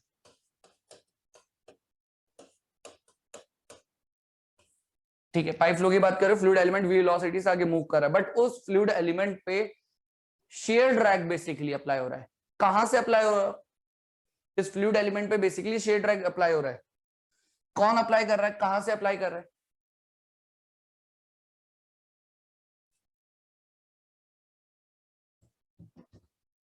इस फ्लूइड एलिमेंट पे शेयर ड्रैग फोर्स अप्लाई होगा, बट कहां से कैसे अप्लाई होगा,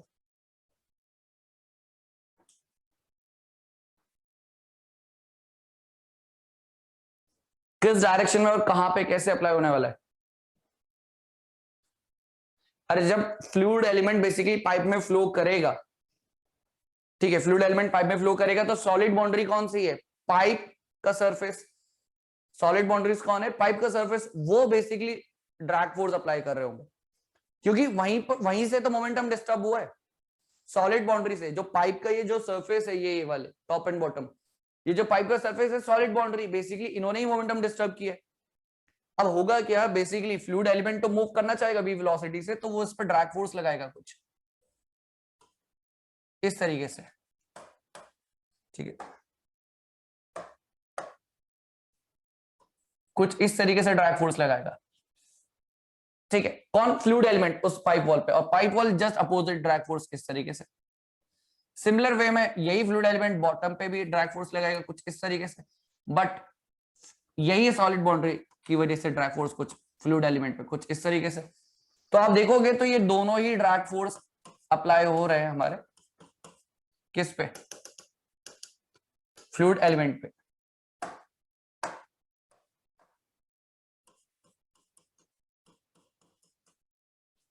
इस तरीके से। ये बात समझ में आई कि नहीं आई? ठीक है, सिंपल सी बात है।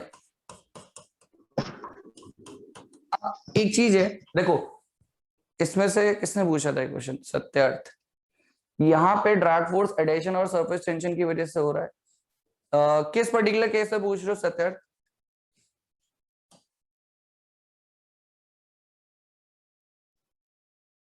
इसकी वजह से पूछ रहे हो प्लेट वाले में? नहीं नहीं नहीं नहीं, सरफेस टेंशन एडिशन नहीं नहीं। देखो आप ये चीज समझो ना, सॉलिड बाउंड्री के आने से momentum disturbance, and because of the momentum disturbance क्या होगा, आपका जो ये वैल्यूज है, जो वेलोसिटीज की वैल्यूज होंगी डिफरेंट होंगी। मोमेंटम का डिस्टर्ब होने का मतलब यहाँ पे बेसिकली है कि वेलोसिटीज डिफरेंट, वेलोसिटीज डिफरेंट है तो क्या हो रहा है कि फ्लूइड का जो प्रॉपर्टी है विस्कोसिटी, वो अगेंस्ट है किसके, फ्लूइड के डिफरेंट वेलोसिटीज। फ्लूइड की जहां भी डिफरेंट वेलोसिटीज आपको देखने को मिलेंगी तो वहां पे विस्कोसिटी इफेक्ट आपको देखने को मिलेगा। और विस्कोसिटी इफेक्ट क्या, resistance against the relative motion of different layers. Different layers के बीच में जो रिलेटिव मोशन हो रहा है वही विस्कोसिटी उसके अगेंस्ट है। तो ऐसा नहीं बोलेंगे हम, अडहेशन नहीं बोल सकते हम बेसिकली।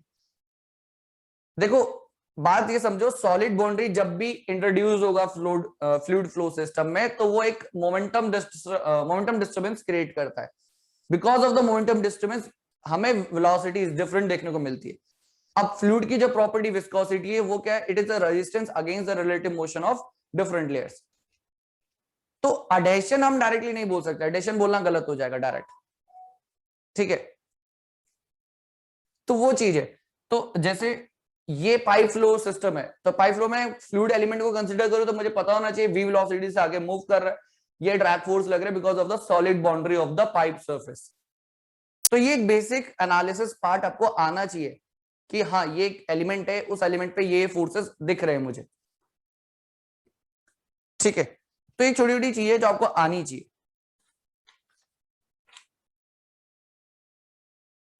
ठीक है। चलो ये हो गया पाइप फ्लो। नेक्स्ट इसमें आप देखोगे एक जनरल क्वेश्चन कई बार आ जाता है। थर्ड एक केस कंसिडर कर लेता हूं, आई थिंक हमने यहाँ पे, ठीक है, डिफरेंट केसेस, एक ये केस हो गया, दूसरा पाइप फ्लो केस हो गया लेट सपोज, तीसरा अगर मैं केस कंसिडर करूं इंक्लाइंड प्लेन वाला केस।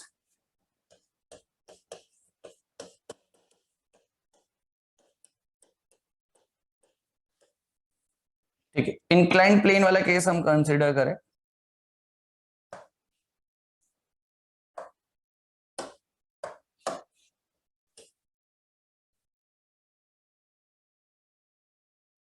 ठीक है, इस तरीके से।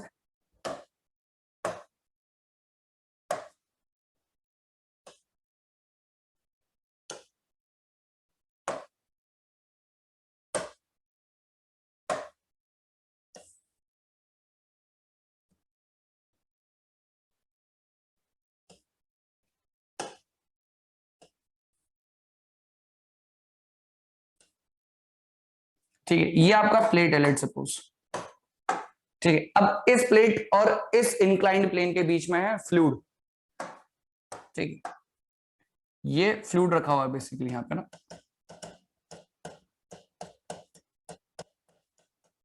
ठीक है, ये फ्लूइड है।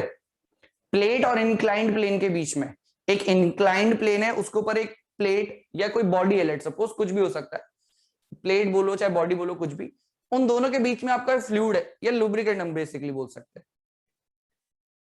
अब होगा क्या, आपसे जनरली क्वेश्चन पूछा जाएगा कि यार ये जो बॉडी है जो मूव कर रही है इंक्लाइंड प्लेन पे, इसका वेलोसिटी, और जनरली पूछा जाता है टर्मिनल वेलोसिटी, ठीक है। टर्मिनल वेलोसिटी, टर्मिनल वेलोसिटी की आप एक चीज याद रखना, टर्मिनल वेलोसिटी की जब बात करते हैं तो हम बोलते हैं कि net force acting on the body is zero, net force acting on the body is zero. अब आपको इस प्लेट का एनालिसिस करना है, इस प्लेट का वेलोसिटी v निकालना है। अच्छा, इस प्लेट का आपको वेट भी दिया होगा, ठीक है, कुछ लेट सपोज कुछ भी आपको वेट दिया है, ठीक है। अब आपको इसका एनालिसिस करना है तो सबसे पहले इसका फ्री बॉडी डायग्राम बनाना आना चाहिए। अब अगर मैं इसका फ्री बॉडी डायग्राम बनाऊं, देखो प्लेट का ये जो भी बॉडी है, ठीक है, इस तरीके से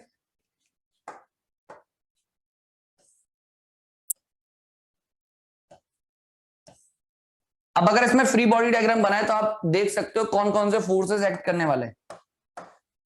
first of all W sine theta, ये जो इंक्लिनेशन है थीटा, तो डब्ल्यू साइन थीटा एक्ट करेगा, correct, W sine theta act करने वाला है, ठीक है। अब एक तो ये हो गया अलोंग द मोशन में देख रहा हूं, और क्या अप्लाई होगा यहां पे बेसिकली, और क्या अप्लाई होने वाला है, और बेसिकली अप्लाई क्या होगा, बॉडी एंड जो इंक्लाइंड प्लेन है इन दोनों के बीच में क्या है, फ्लूइड, तो फ्लूइड बेसिकली अप्लाई क्या कर रहा होगा बॉडी के ऊपर, जल्दी बोलो फटाफट, क्या अप्लाई कर रहा होगा, डब्ल्यू साइन थीटा की वजह से बेसिकली हम नीचे की तरफ मूव करेगा, बट एक अपोजिशन आने वाला है, ड्रैग फोर्स, यस एग्जैक्टली, वो ड्रैग फोर्स कुछ इस तरीके से लग रहा होगा, जो ड्रैग फोर्स है वो कुछ इस तरीके से नजर आ रहा होगा आपको,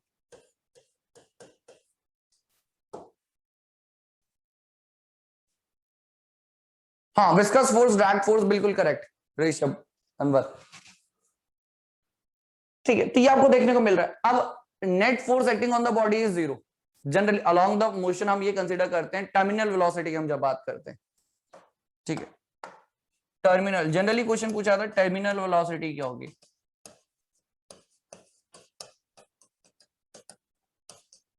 बोलने का मतलब है नेट फोर्सेस इज जीरो, ठीक है, अलोंग द फ्लो या अलोंग द मोशन।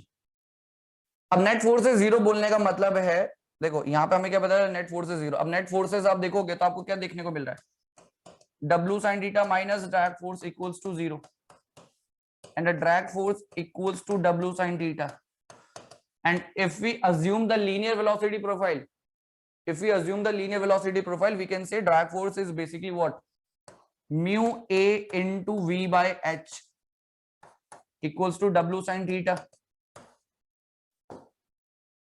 एंड यहां से आप v का वैल्यू इजीली कैलकुलेट कर पाओगे, एंड h है क्या बेसिकली, h है ये वाला डिस्टेंस, प्लेट और इंक्लाइंड प्लेन के बीच का जो डिस्टेंस है जिसमें हमारा फ्लूइड है वो h है बेसिकली, ठीक है, तो ये यहां से आप क्या कर सकते हो, डायरेक्टली v का वैल्यू निकाल सकते हो,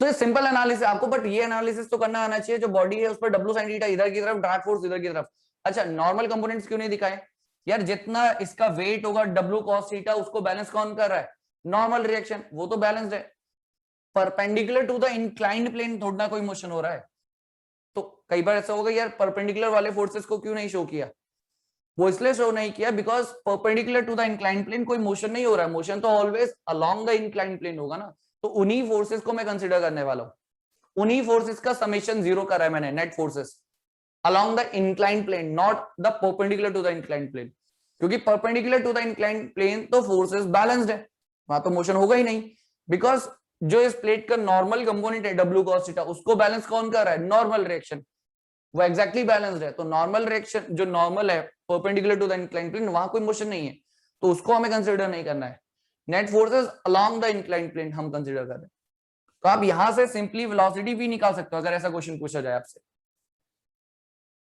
है ना, तो ये छोटी छोटी चीजें जो आपको दिमाग में रखनी है, क्योंकि बहुत छोटी चीजें कई बार पूछ लेते हैं,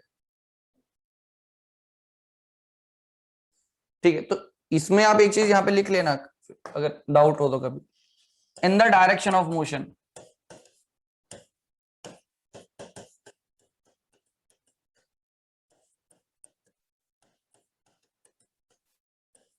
in the direction of motion, ठीक है, वेलोसिटी का वैल्यू निकाल सकते हैं जिसको जनरली हम टर्मिनल वेलोसिटी भी बोलते हैं, ठीक है, ये बात क्लियर है यहां तक,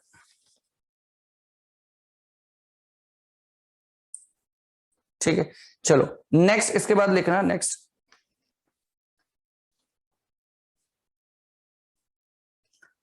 ठीक है, डन हो गया नोट, देन आगे चलते हैं, ठीक है, ऐसे क्वेश्चन बहुत मिलेंगे, अभी क्वेश्चन जब टेस्ट अपलोड होगा उसमें आपको बहुत क्वेश्चन देखने को मिलेंगे इस तरह के, ठीक है, वैरायटी ऑफ क्वेश्चंस पॉसिबल है, वैरायटी ऑफ क्वेश्चंस।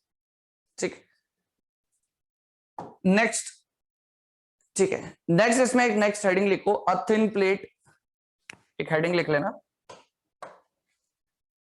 ठीक है, केस नंबर आई थिंक शायद 4 हो उसमें, a thin plate placed,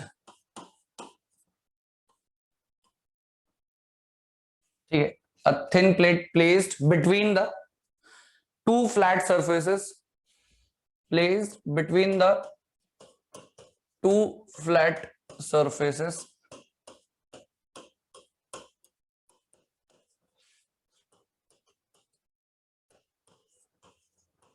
filled with fluid। ठीक है, a thin plate placed between two flat surfaces filled with fluid। ठीक है,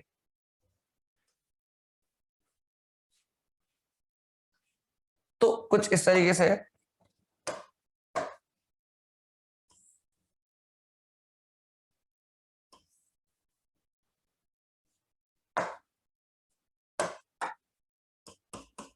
ठीक है, एक प्लेट ये है और एक प्लेट ये है, दोनों फिक्स है।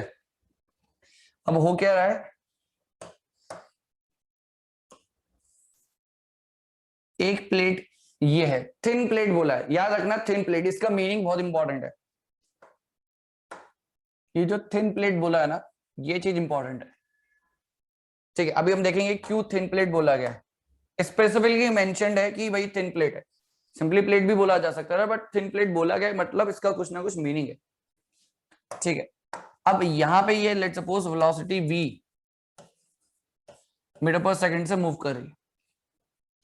अब अगेन इसका एनालिसिस कर रहे हैं तो आपको पता होना चाहिए कि भाई जो ड्रैग फोर्सेस है वो कैसे लग रहे होंगे। दोनों तरफ से ड्रैग फोर्सेस आएंगे। ठीक है, दोनों तरफ से ड्रैग फोर्सेस आना है और दोनों ही ड्रैग फोर्सेस बेसिकली किसके बराबर होंगे, FD1। लेट सपोज इसको मैं FD1 बोल देता हूं, इसको FD2 बोल देते हैं। FD1 बोल दिया और इसको FD2 बोल दिया। ठीक है, किसी को भी बोल सकते हो। ठीक है, अब एक काम करते हैं, आप डिस्टेंसेस भी लिख लेते हैं, सबसे इंपॉर्टेंट। इसको सबसे पहले यहां से इसको रिप्लेस करते हैं थोड़ा सा। सबसे पहले हम यहाँ पे डिस्टेंसेस लिख लेते हैं। ये लेट सपोज ये टोटल आपके पास है अवेलेबल h, दोनों के बीच का डिस्टेंस h है।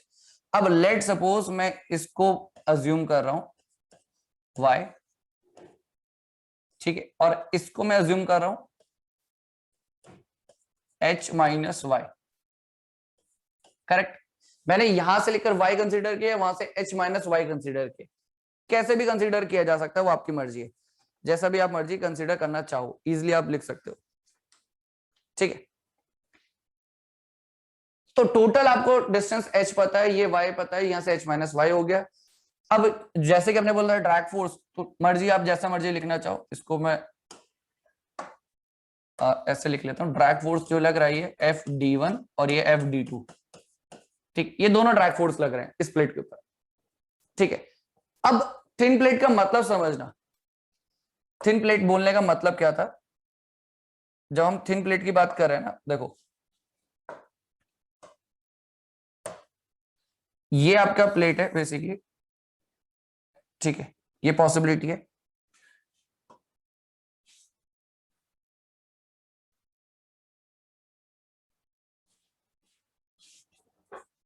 ठीक है,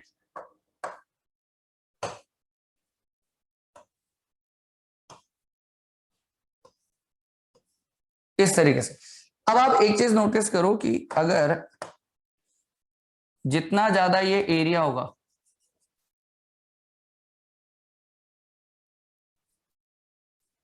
समझ रहे हो, ये वो सरफेस है, ये जो सरफेस है it is perpendicular to what, flow, perpendicular to flow. Because आप एक चीज कंसीडर करोगे, ये वाला जो एरिया है, ये जो मैं ये कलर कर रहा हूं, ये रेड वाला, ये top surface, this surface is parallel. तभी हमने यहाँ पे क्या बोला, शेयर ड्रैग। ये जो बनाए FD1 FD2, ये क्या शेयर ड्रैग। बट ये वाला जो येलो वाला सरफेस है, जो क्रॉस सेक्शन होगा सामने, वो क्या है, वहां पे आपको हमेशा प्रेशर ड्रैग देखने को मिलेगा। अब अगर ये एरिया बहुत ज्यादा है तो ऑब्वियसली बात है यहां पे भी आपको प्रेशर देखने को मिलेंगे, ऑब्वियसली बात है ना, प्रेशर आपको इस तरीके से देखने को मिलेंगे, प्रेशर इस सरफेस में इस तरीके से एक्ट करेंगे, और इन प्रेशर की वजह से प्रेशर ड्रैग लग रहा होगा, और वो प्रेशर ड्रैग भी अपोजिशन कर रहा होगा for the flow of plate, तो ये भी अपोजिशन कर रहा होगा। अब अगर मैंने थिन प्लेट अज्यूम कर लिया, मतलब उसका जो एरिया, क्रॉस सेक्शन एरिया, वो नेग्लिजिबल है, मतलब pressure drag is also negligible. अगर यहाँ पे प्रेशर ड्रैग होगा तो उसको भी मुझे कंसिडर करना पड़ेगा, उसको भी मुझे कंसिडर करना पड़ेगा, इसलिए थिन प्लेट बेसिकली हमने बोला यहाँ पे, ठीक है।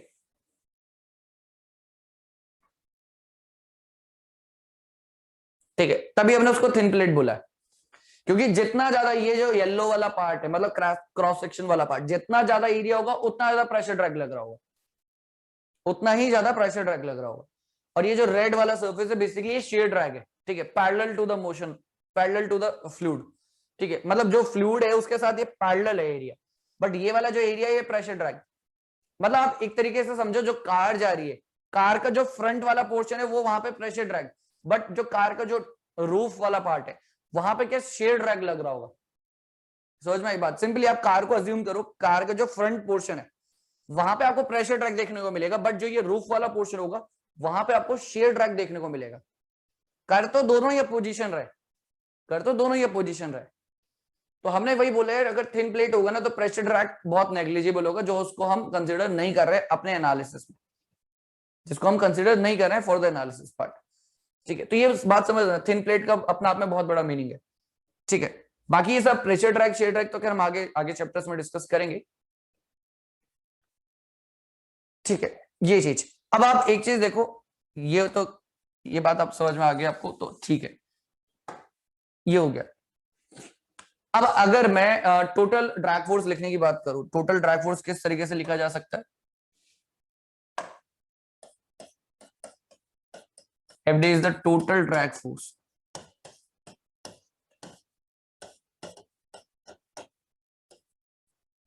टोटल ड्रैग फोर्स की अगर मैं बात करूं, देखो क्या लिखेंगे,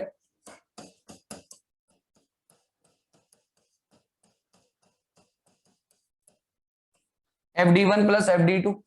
अच्छा ठीक है, अब FD1 की अगर मैं बात करूं तो क्या लिखेगा हम, mu into area, mu into area into velocity v, distance कितना है h माइनस वाई, प्लस यहाँ पे वही again mu into area v velocity divided by distance y, कुछ इस तरीके से।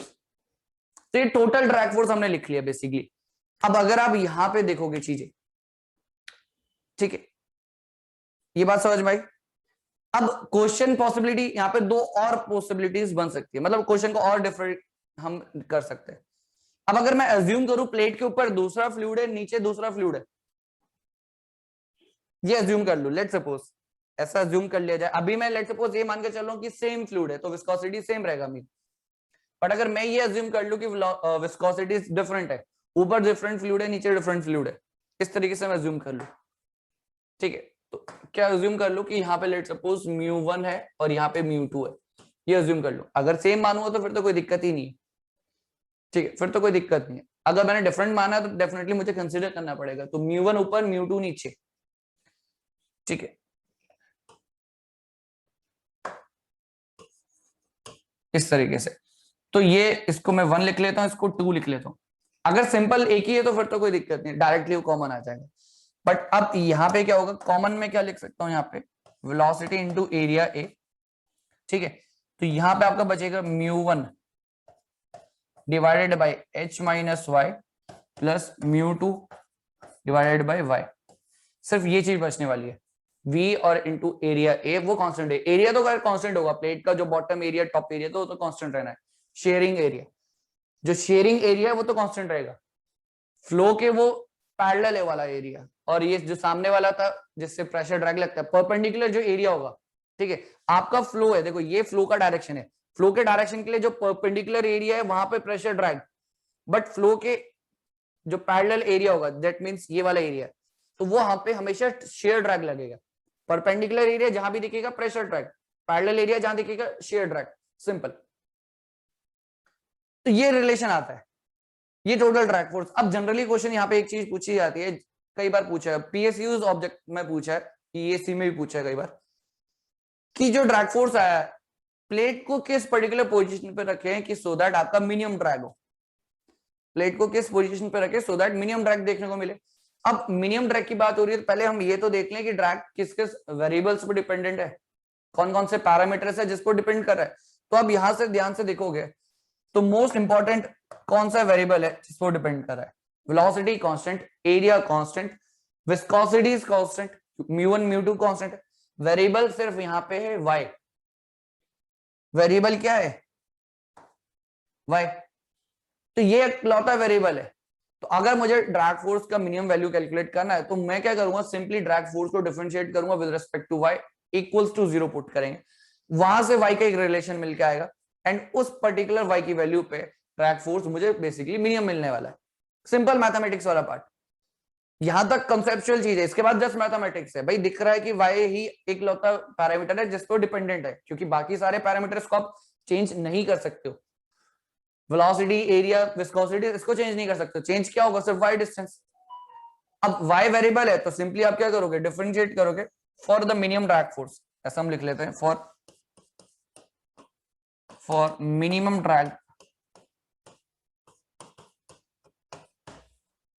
ड्रैग फोर्स हम ये लिख सकते हैं, डिफरेंशिएशन करेंगे हम ड्रैग फोर्स के df dt with respect to y and equate to 0 and यहां से आप इजीली y का एक रिलेशन निकाल पाओगे।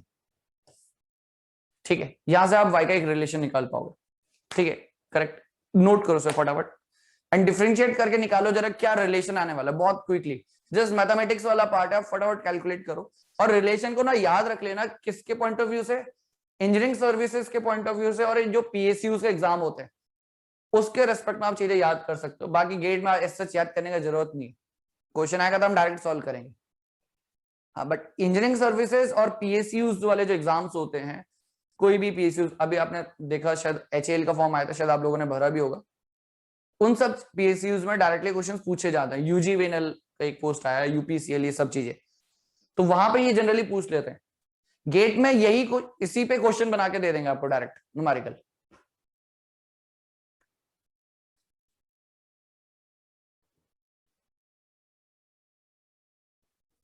ठीक है, कैलकुलेट करो फटाफट, सॉल्व करो उसे, क्या आएगा आंसर।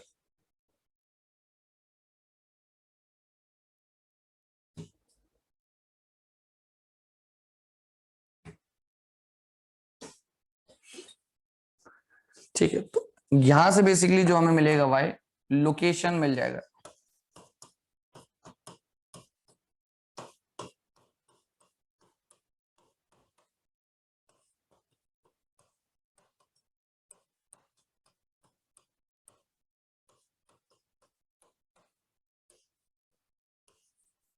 ठीक है, इसे नोट करो फर्स्ट, देन हम यहाँ पे डायरेक्टली जस्ट मैथमेटिक्स वाला पार्ट है। ठीक है, डिफरेंशिएट ही करना है with respect to y, differentiation आपको आता है। ठीक है, सिंपल डायरेक्ट रिलेशन लिख लेना है। ठीक है, मैं डायरेक्ट वैल्यू लिख लेता हूँ यहाँ पे, under root म्यू2 divided by म्यू1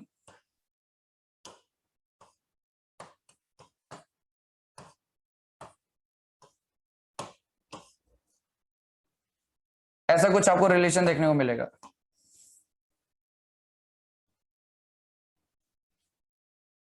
correct,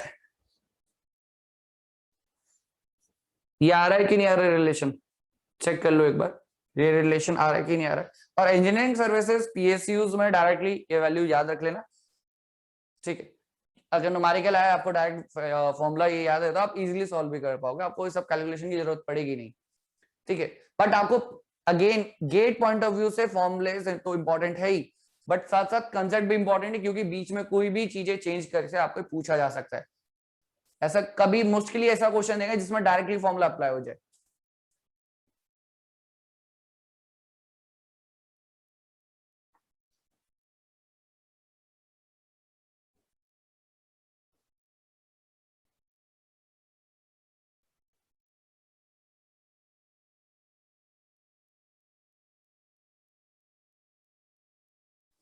done हो गया यहां तक पार्ट, डन, फटाफट बताओ, हो गया तो नेक्स्ट हम सेकंड केस, नेक्स्ट वाला जो केस है उसको डिस्कस करते हैं। ठीक है चलो, अब इसी को अगर मैं डिफरेंट तरीके से इसको प्लेस कर रहा है, क्योंकि अभी आपने देखो ये वाला जो पार्ट था इसमें हमने कैसे रखा है प्लेट को, हॉरिजॉन्टली कुछ इस तरीके से रखा है। अब अगर प्लेट को अगर वर्टिकली रखा जाए, प्लेट को अगर वर्टिकली रखा जाए तो कुछ डिफरेंट केस हो जाएगा। ठीक है, लेट सपोज फिफ्थ केस हम कंसीडर कर लेते हैं, आई थिंक शायद 50 होना चाहिए। ठीक है, फिफ्थ केस अगर हम कंसीडर करें, देखो सिंपल सी बात है, यहां पे हम अलग से केस बनाते हैं और इस बार प्लेट को हम रखेंगे वर्टिकल डायरेक्शन।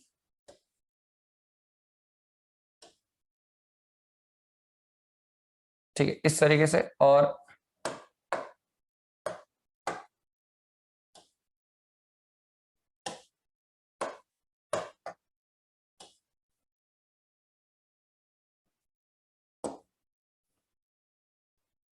इस तरीके से, करेक्ट। अब क्या है, ये आपका प्लेट वर्टिकली रखा है हमने,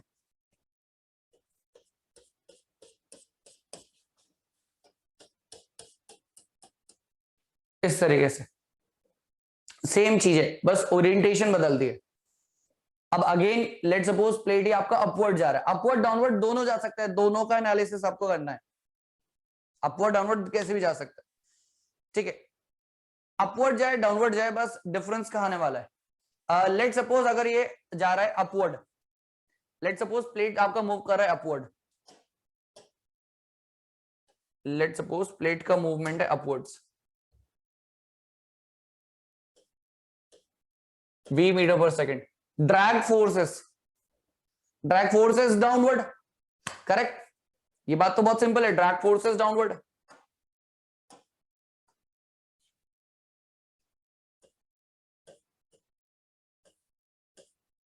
इस तरीके से ड्रैग फोर्स आपको इस तरीके से देखने को मिलेगा।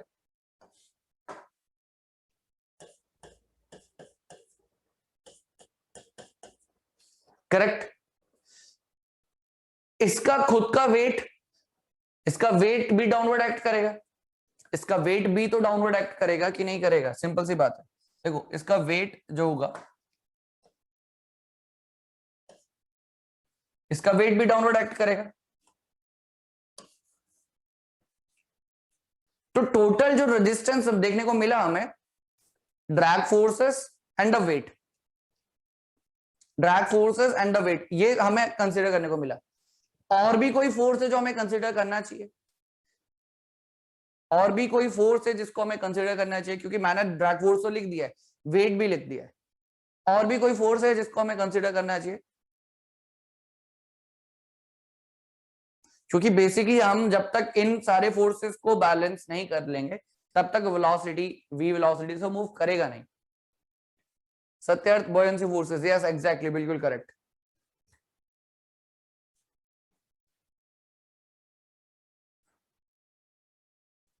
बिल्कुल बिल्कुल, बॉयंसी फोर्स, बॉयंसी फोर्स खैर आगे चैप्टर में पढ़ेंगे, बट यहां पे आपको सिंपली पता होना चाहिए बॉयंट फोर्स हम निकालते हैं कैसे, specific weight of the fluid multiplied by the volume displaced. अब वॉल्यूम प्लेट का कुछ भी हो, जितना भी बॉडी का प्लेट हो, ठीक है, स्पेसिफिकली फ्लूइड के स्पेसिफिक वेट से मल्टीप्लाई कर देंगे तो बॉयंट फोर्स मिल जाएगा। ठीक है, तो अब अगर क्वेश्चन पूछा था find the total force required so that plate can move with velocity v metre per second in the upward direction, तो सिंपली हम ये चीज लिख सकते हैं, सिंपली हम ये चीज इजीली लिख पाएंगे। ठीक है, तो यहां पे हम एक चीज लिख सकते हैं, टोटल फोर्स रिक्वायर्ड,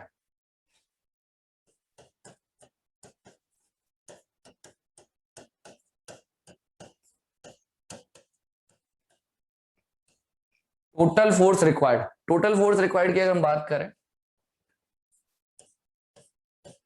देखो Fd1 प्लस Fd2,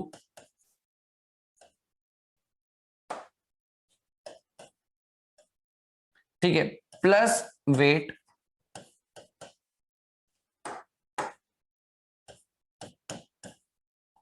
ये तो हो गया total opposition, but buoyancy force will act in upward direction, ठीक है, and it will support not oppose, ठीक है, माइनस buoyant फोर्स FB।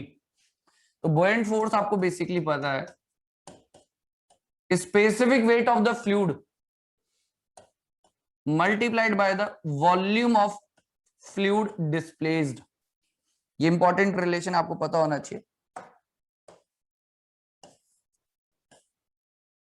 ठीक है।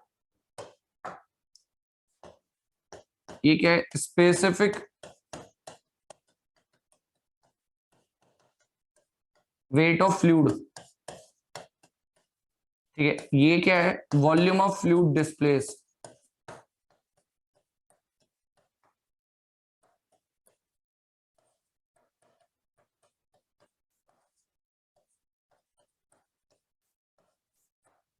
ठीक है, वॉल्यूम ऑफ फ्लूइड डिस्प्लेस्ड, ठीक है। तो यहां से बेसिकली मैं टोटल फोर्स रिक्वायर्ड जो है वो मैं यहां से निकाल सकता हूं बहुत इजीली, ठीक है। तो क्वेश्चन कुछ भी बनाया जा सकता है, आपको बेसिकली बस कंसेप्ट अप्लाई करना आना चाहिए। बेसिकली मैकेनिक्स वाला पार्ट है अभी तक ही। फ्लूइड वाला जो कंसेप्ट है वो तो बस simply Newton's law of viscosity formula वहां तक, उसके बाद तो ये सिंपली मैकेनिक्स वाला पार्ट है, इंजीनियरिंग मैकेनिक्स वाला पार्ट। वही बात है, अगर फ्लूइड के साथ इंजीनियरिंग मैकेनिक्स वाले कंसेप्ट इन्वॉल्व कर दिए जाए तो जनरली वो क्वेश्चन डिफिकल्ट लगता है स्टूडेंट को, क्योंकि मैकेनिक्स वाला पार्ट जनरली स्टूडेंट स्किप करते हैं, पढ़ते नहीं है वो चीज। बट आप देखोगे फ्लूइड के क्वेश्चन टफ आपको वहीं पे लगेंगे जहां पर मैकेनिक्स बहुत ज्यादा यूज है, बहुत ज्यादा इन्वॉल्वमेंट है मैकेनिक्स का, ठीक है। बट उसमें कोई बड़ी बात नहीं है, अगर आप क्वेश्चन का प्रैक्टिस करते हो आपको खुद कॉन्सेप्ट क्लियर हो जाएंगे कि कैसे मैकेनिक्स अप्लाई हो रहा है यहाँ पे भी फ्लूइड्स में। मतलब मैकेनिक्स वाले जो कंसेप्ट है जनरली हम सिंपली फ्लूइड ही डिस्कस करते रहेंगे पूरा, बट जहां पे मैकेनिक्स इंजीनियरिंग मैकेनिक्स वाले कंसेप्ट इन्वॉल्व हो जाते हैं तो वो चीजें जनरली टफ लगती हैं। बट वो चीज को हम क्या कर सकते हैं, ओवरकम कर सकते हैं by practising more and more questions, ठीक है। तो ये वाला केस भी आप हमेशा दिमाग में रखना, ड्रैग फोर्सेस हो गए, वेट हो गया, ठीक है, टोटल फोर्स रिक्वायर्ड, वो सब चीजें। हाँ, अलग अलग विस्कोसिटीज दिए तो अलग अलग वो चीजें आप कंसीडर कर सकते हो, अलग अलग मैक्सिमम अलग अलग केसेस बन सकते हैं, ठीक है। नेक्स्ट, ये तो बहुत सिंपल हो गया। नेक्स्ट एक और लिखते हैं, इसको लिख लिया, नोट कर लो फटाफट, ठीक है। ड्रैग फोर्सेस 1 और 2 होगा, ऑब्वियसली बात है, यहाँ पे अलग अलग, ठीक है। डिपेंड करता है क्या क्या लोकेशन दिए किस हिसाब से, वो सब चीज आप कंसीडर कर सकते हो, ठीक है। डन।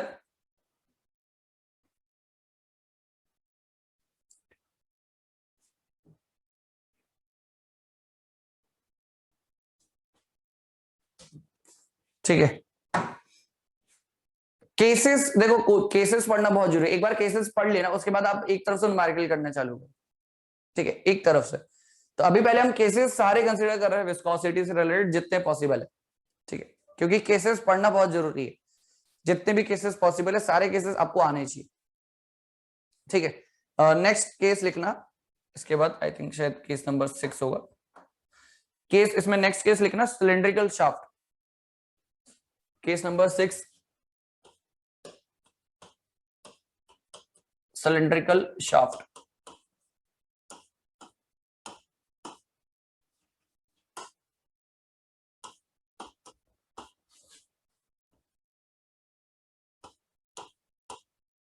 ठीक है, सिलेंड्रिकल शाफ्ट। अब सिलेंड्रिकल शाफ्ट वाले केस में क्या है, देखो अगेन सिंपल सी चीज है, हम इसको हम ऐसे कंसीडर करें,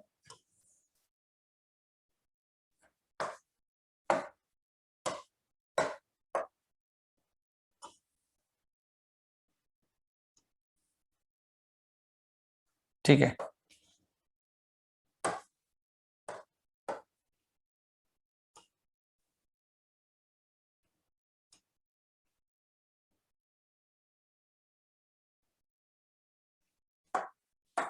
ठीक है, तो ये आपका शाफ्ट वाला पार्ट है,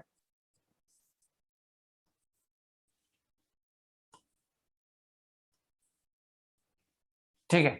अब शाफ्ट है, ऑब्वियसली बात है, किसी चीज में रोटेट करे, और जिस चीज में रोटेट करिए वहां पे आपने लुब्रिकेशन यूज किया, वहां पे आपने क्या यूज किया, लुब्रिकेशन यूज किया, ठीक है। तो ये ऑब्वियसली बात है, यहाँ पे कुछ लुब्रिकेंट्स है, लुब्रिकेशन आपने यूज किया है, ठीक है। ये जो ब्लू वाली शाफ्ट है सिलेंड्रिकल शाफ्ट, ये रोटेशन कर रही है, ठीक है। ऑब्वियसली बात है किसी चीज में रोटेशन करेगी तो ऑब्वियसली बात है यहाँ पे आपको क्या लुब्रिकेशन देखने को मिल रहा है। तो रोटेशन किसका हो रहा है, ये जो ब्लू वाला शाफ्ट है ये बेसिकली रोटेट कर रहा है, ठीक, इसका रोटेशन देखने को मिल रहा है। अब क्वेश्चन यहाँ पे पूछा था कि कितना टॉर्क कितना टॉर्क हमारा यूज होगा to overcome the frictional drag because of what, the viscous nature of the fluid, जो आपने लुब्रिकेंट यूज किया, ठीक है। क्योंकि लुब्रिकेंट आपने क्यों यूज किया, क्योंकि आप नहीं चाहते हो इस शाफ्ट का दूसरी बॉडी के साथ डायरेक्ट कॉन्टैक्ट हो, मेटल टू मेटल कॉन्टैक्ट को हम अवॉइड करना चाहते हैं, तो उसलिए हम बेसिकली हम क्या करते हैं, लुब्रिकेंट यूज करते हैं। बट कुछ तो पावर वो कंज्यूम करेगा, कुछ तो हमारा वो अपोजिशन दिखाएगा, उस अपोजिशन के अगेंस्ट हमारे कितना टॉर्क कंज्यूम हो रहा है, कितना पावर कंज्यूम हो रहा है, ये चीज हमें निकालना होता है ना। अब टॉर्क लॉस हुआ, पावर लॉस हुआ, ठीक है, बात समझ में आती है, लेकिन वो टॉर्क निकालूंगा कैसे मैं,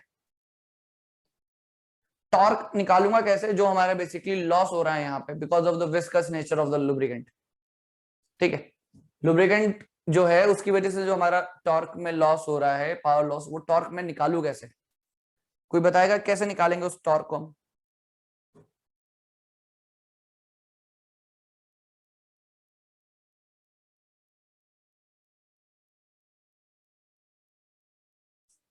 कोई बताएगा कैसे निकालने वाले हम उस टॉर्क को? ठीक है, सबसे पहले तो यहाँ पे हम एक सर्कल ही ड्रॉ कर लेते हैं, ठीक है।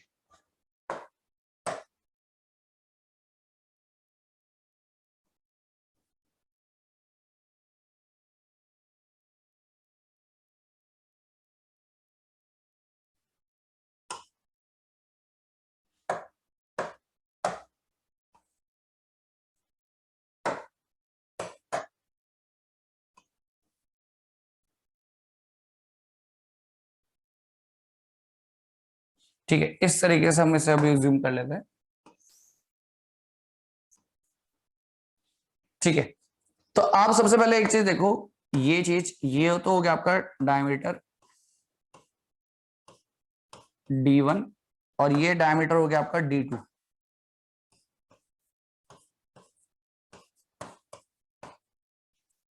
फ्लूइड किसके बीच में, कौन से डिस्टेंस में, जो H है वो उसको मैं ऐसा बोल सकता हूं D2 माइनस D1,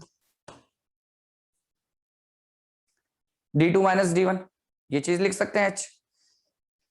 टॉर्क का कैलकुलेशन कैसे होगा ये तो बताओ सबसे पहले। टॉर्क, टॉर्क आई थिंक शायद आप लोगों को पता हो कि यार जो टॉर्क है वो बेसिकली क्या है, force multiplied by the distance होता है ना। अब यहाँ पे वो डिस्टेंस कौन सा होगा, perpendicular distance, the radial distance. But ये कौन सा फोर्स होने वाला है, ये जो शेयर फोर्स है जो रेजिस्टेंस ऑफर कर रहा है, multiplied by the radial distance, वहां से आपको टॉर्क मिलेगा। और एक बार टॉर्क मिल गया तो पावर कंज्यूम भी समझ में आ जाएगा हमें। तो सबसे पहला हमारा काम है ये शेयर फोर्स को निकालना, क्योंकि ये रेजिस्टेंस ऑफर कर रहा है और इस शेयर फोर्स के रेजिस्टेंस की वजह से टॉर्क हमारा बेसिकली कंज्यूम हो रहा है, ठीक है। तो आपको कुछ ना कुछ टॉर्क प्रोवाइड करना पड़ेगा so that we can overcome this resistance. अब शेयर फोर्स कैसे निकालोगे, शेयर फोर्स निकालने के लिए देखो मैक्सिमम केसेस में आपको यहाँ पे लीनियर वेलोसिटी की प्रोफाइल अज्यूम करने को बोला गया होगा, मैक्सिमम केसेस, ठीक है। जितने भी केसेस आपको मैक्सिमम हर जगह लीनियर वेलोसिटी प्रोफाइल ही दिया होगा। अब क्या है क्वेश्चन में ना, देखो ये शाफ्ट कितनी वेलोसिटी से मूव कर रहा है, देखो आपको क्या दिया होगा, आरपीएम दिया हो सकता है। फर्स्ट ऑफ ऑल पॉसिबिलिटीज क्या क्या है, गिवन डाटा आपको क्या क्या दिया हो सकता है, आरपीएम गिवन हो सकता है, आरपीएम गिवन हो सकता है, या फिर आपको ओमेगा गिवन हो सकता है, एंगुलर वेलोसिटी,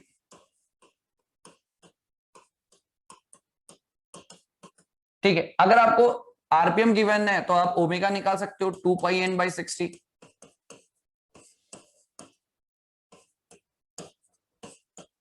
ठीक है, इस तरीके से, ठीक है। या तो आरपीएम देंगे या एंगुलर वेलोसिटी देंगे, आरपीएम दिया तो एंगुलर वेलोसिटी ऐसे निकल जाएगा।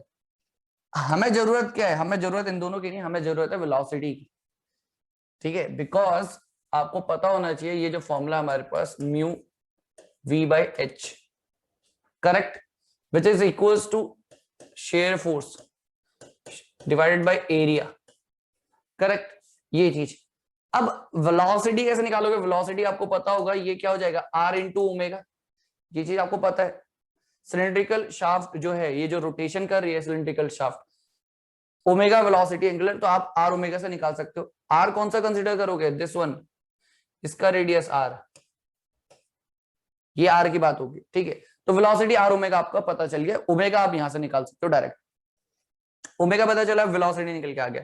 शेयर फोर्स यहां से आप क्या लिखोगे? Shear force can be written as mu into area into velocity by H. Velocity आपने निकाल लिया, एच आपको पता है d2 माइनस d1, क्योंकि d2 माइनस d1 के बीच में ही आपका फ्लूइड है, ठीक है, लुब्रिकेंट। एरिया क्या लिखा जाएगा? एरिया अगेन आपको पता है, सिंपल सी बात है, आप ये चीज लिख सकते हो mu into area 2 pi R H, 2 pi R into H. H basically the length of the shaft, cylindrical है ना, तो circumference area, surface area 2 pi R H, तो एल लिख लेंगे हम, बेस्ट है, क्योंकि लेंथ हो जाएगा आपका शाफ्ट, शाफ्ट का जो लेंथ है वो हम एल लिख सकते हैं, 2 पाई आर एल, ठीक है, इंटू एरिया हो गया। वेलोसिटी आपको पता है आर ओमेगा, और नीचे कैपिटल नीचे आपका एच आ जाएगा, एच का वैल्यू d2 माइनस d1 है। इसको हम डायरेक्टली यहां यूज कर लेंगे। और एक बार ये वैल्यू पता चल गई हमें, एक बार ये वैल्यू पता चल गई, तो मैं क्या लिख लूंगा direct? Torque. Torque will be equals to shear force multiplied by the radius distance r। और एक बार ये टॉर्क पता चल गया, power will be equals to 2 pi nt by 60। और रादर इससे इसको मैं हटा ही देता हूं, ये वाला part. d2 minus d1 by 2 नहीं होगा? Torque into omega, power equals to omega is 2 pi N T by 60 watt. हाँ, क्या बोल रहे हो? बोलो बोलो, क्या बोल रहे हो? ये जो h है वो d2 माइनस d1 by 2 नहीं होगा? d2 माइनस d1 बाई 2, हाँ sir, d2 minus d1 by 2 नहीं होगा वो? ये आपका टोटल, देखो एक चीज बताओ, d2 ये टोटल डिस्टेंस है पूरा कंप्लीट, उसमें से d1 माइनस करा, तो आपका ये रेडियल डिस्टेंस मिला ना, ये वाला डिस्टेंस। एक सेकंड, हाँ ये वाली चीज बोल रहा ना, देखो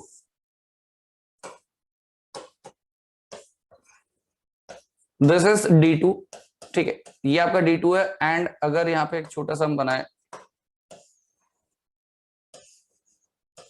d1, ठीक है, दोनों को हमने माइनस करा, ठीक है, या फिर हम ऐसा कर सकते हैं, देखो रेडियस ले लेते हैं r2 माइनस r1, ये चीज तो हो जाएगा d2 माइनस d1 बाई 2। हाँ, इसको हमें हाफ करना चाहिए basically, correct correct, this should be half, because हमें रेडियल डिस्टेंस चाहिए सिलिंड्रिकल शाफ्ट और जो बाहर का सरफेस है दूसरा, तो basically it should be half, ठीक है, बिल्कुल करेक्ट, हाफ होना चाहिए, ठीक है, क्योंकि हमें तो ये जो क्लियरेंस वाला डिस्टेंस है वो चाहिए, दिस क्लियरेंस वाला डिस्टेंस, ये चीज, ये जो डिस्टेंस है ये चीज चाहिए।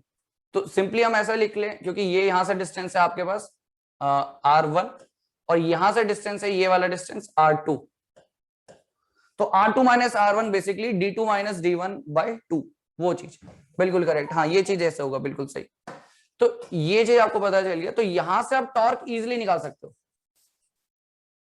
ठीक है, ये चीज अगर आपको पता है डायरेक्ट, तो आप यहां से टॉर्क वैल्यू निकाल सकते हो। क्योंकि देखो इंपॉर्टेंट क्या है, हमें ये इस चीज की जरूरत क्यों है? देखो पहली बात, हमें इस चीज की जरूरत क्यों है? क्योंकि जब आप कोई भी शाफ्ट को रोटेशन करा रहे हो, कोई पर्पस के लिए करा रहे हो, उसका रोटेशन आप कहीं और यूज कर रहे हो, बट आपका रोटेशन ही कुछ कंज्यूम हो रहा है, कुछ पावर, कुछ टॉर्क ऑलरेडी कंज्यूम हो जा रहे हैं बिकॉज ऑफ दिस लुब्रिकेंट। तो हमें ये माइंड में रखना पड़ेगा कि मेरा इतना टॉर्क, इतना एनर्जी तो ऑलरेडी वेस्ट होना ही है, तो मुझे कितना डिलीवर करना है, तो मुझे इतना एक्स्ट्रा टेक केयर करना पड़ेगा। इन सब क्वेश्चन के पीछे लॉजिक क्या है? ये जो शाफ्ट रोटेशन, इनके पीछे लॉजिक क्या है? मुझे कहीं पावर देनी है, कहीं और रोटेशन देना है, बट कुछ तो मेरा डायरेक्टली यही सिस्टम में कंज्यूम हो रहा है। तो जब भी मैं डिजाइन करूंगा तो इस लॉसेस को मैं पहले ही कंसिडर कर लूंगा, और इन लॉसेस को कंसिडर करने के बाद फिर मैं अपना रोटेशन डिसाइड करूंगा, क्योंकि मुझे ये पावर कहीं और देनी है आगे। अब उससे पहले ही मेरा कुछ यहाँ वेस्ट हो गया, तो आगे तो डिलीवर जो होगा वो कम होगा। तो इन सब चीजों को आपको पहले ही टेक केयर करना होता है, अदरवाइज क्या होगा, आपका वो जो गिवन ऑब्जेक्टिव है, जो पर्पस है, वो फुलफिल नहीं होगा, ठीक है। तो ये बहुत बेसिक सी चीज है जो आपको समझ में आनी चाहिए। तो cylindrical shaft basically rotation RPM जो भी आपको दिया है, ट्रायंगुलर वेलोसिटी दी है, वहां से आप ओमेगा निकालो, ओमेगा निकालने के बाद आप आर ओमेगा, ये इंपॉर्टेंट चीज है, ठीक है, ये वाला रिलेशन। फिर आपके पास शेयर फोर्स आ गया, शेयर फोर्स आ गया, ऑब्वियसली बात है टॉर्क निकाल सकते हो, torque into radius R, shear force multiplies by radius R, simple, ठीक है, ये करेक्ट बिल्कुल। रेडियल क्लियरेंस की बात हुई है ना, क्योंकि हम जो एच है इसको यहाँ पे हम लिख लेते हैं रेडियल क्लियरेंस,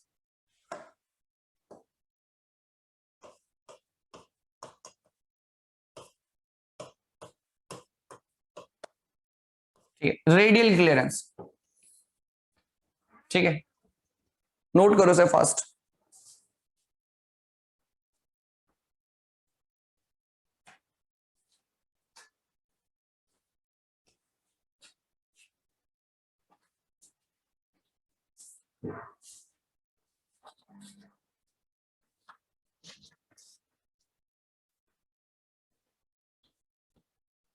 ठीक है, डन।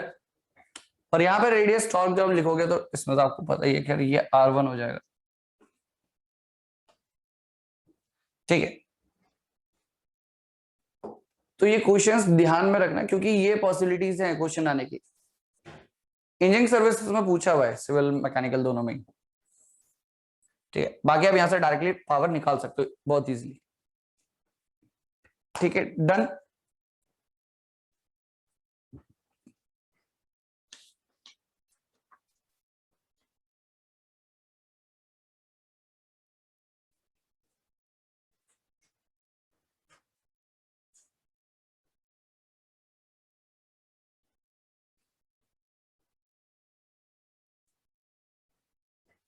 क्लियर है? यहां तक किसी को डाउट है तो पूछ सकता है, यहां तक चीजें क्लियर है? यहां तक क्लियर है ना चीजें? किसी और को डाउट है कुछ तो पूछ सकता है यहाँ पे, ठीक है, इसमें किसी को डाउट है तो पूछ सकता है, एंड प्रीवियस वाले केसेस किसी में भी किसी को अगर कुछ भी डाउट है तो पूछ सकते हैं, ठीक है। ये वाला इंक्लाइन प्लेन वाले केसेस, ठीक है, पाइप फ्लो बेसिकली, ठीक है, ये सिंपली आपका टॉप प्लेट जो मूव कर रहा है, क्योंकि टॉप प्लेट में आपको वेलोसिटी कांस्टेंट रखना है, तो पावर कंज्यूम होगा because of this opposition drag force, ठीक है। तो आपने देखा, उसके बाद अगर हम कंसीडर करें ये केस सिंपल, ठीक है। बाकी ये चीज ध्यान रखना, ये वाली चीज है कि अगर डायरेक्टली आपको कंडीशंस दे सकती है कि एक प्लेट है, उसके ऊपर जो वेलोसिटी प्रोफाइल बना पैराबोलिक, प्लेट पे वेलोसिटी 0, ये बाउंड्री कंडीशंस हमें पता है, और ये बोल दिया कि किसी h हाइट पे वेलोसिटी v है, find the shear stress not at the plate, पूछा कि बस प्लेट से 2 सेंटीमीटर पे बता दो।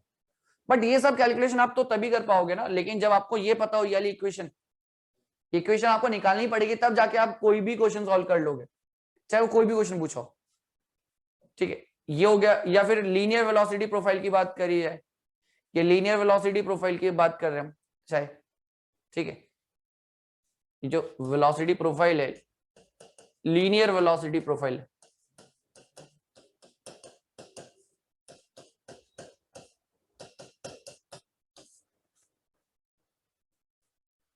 ठीक है।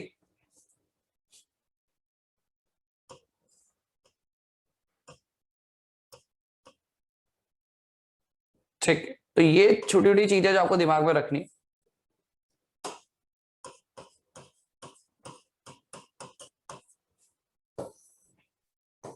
ठीक है।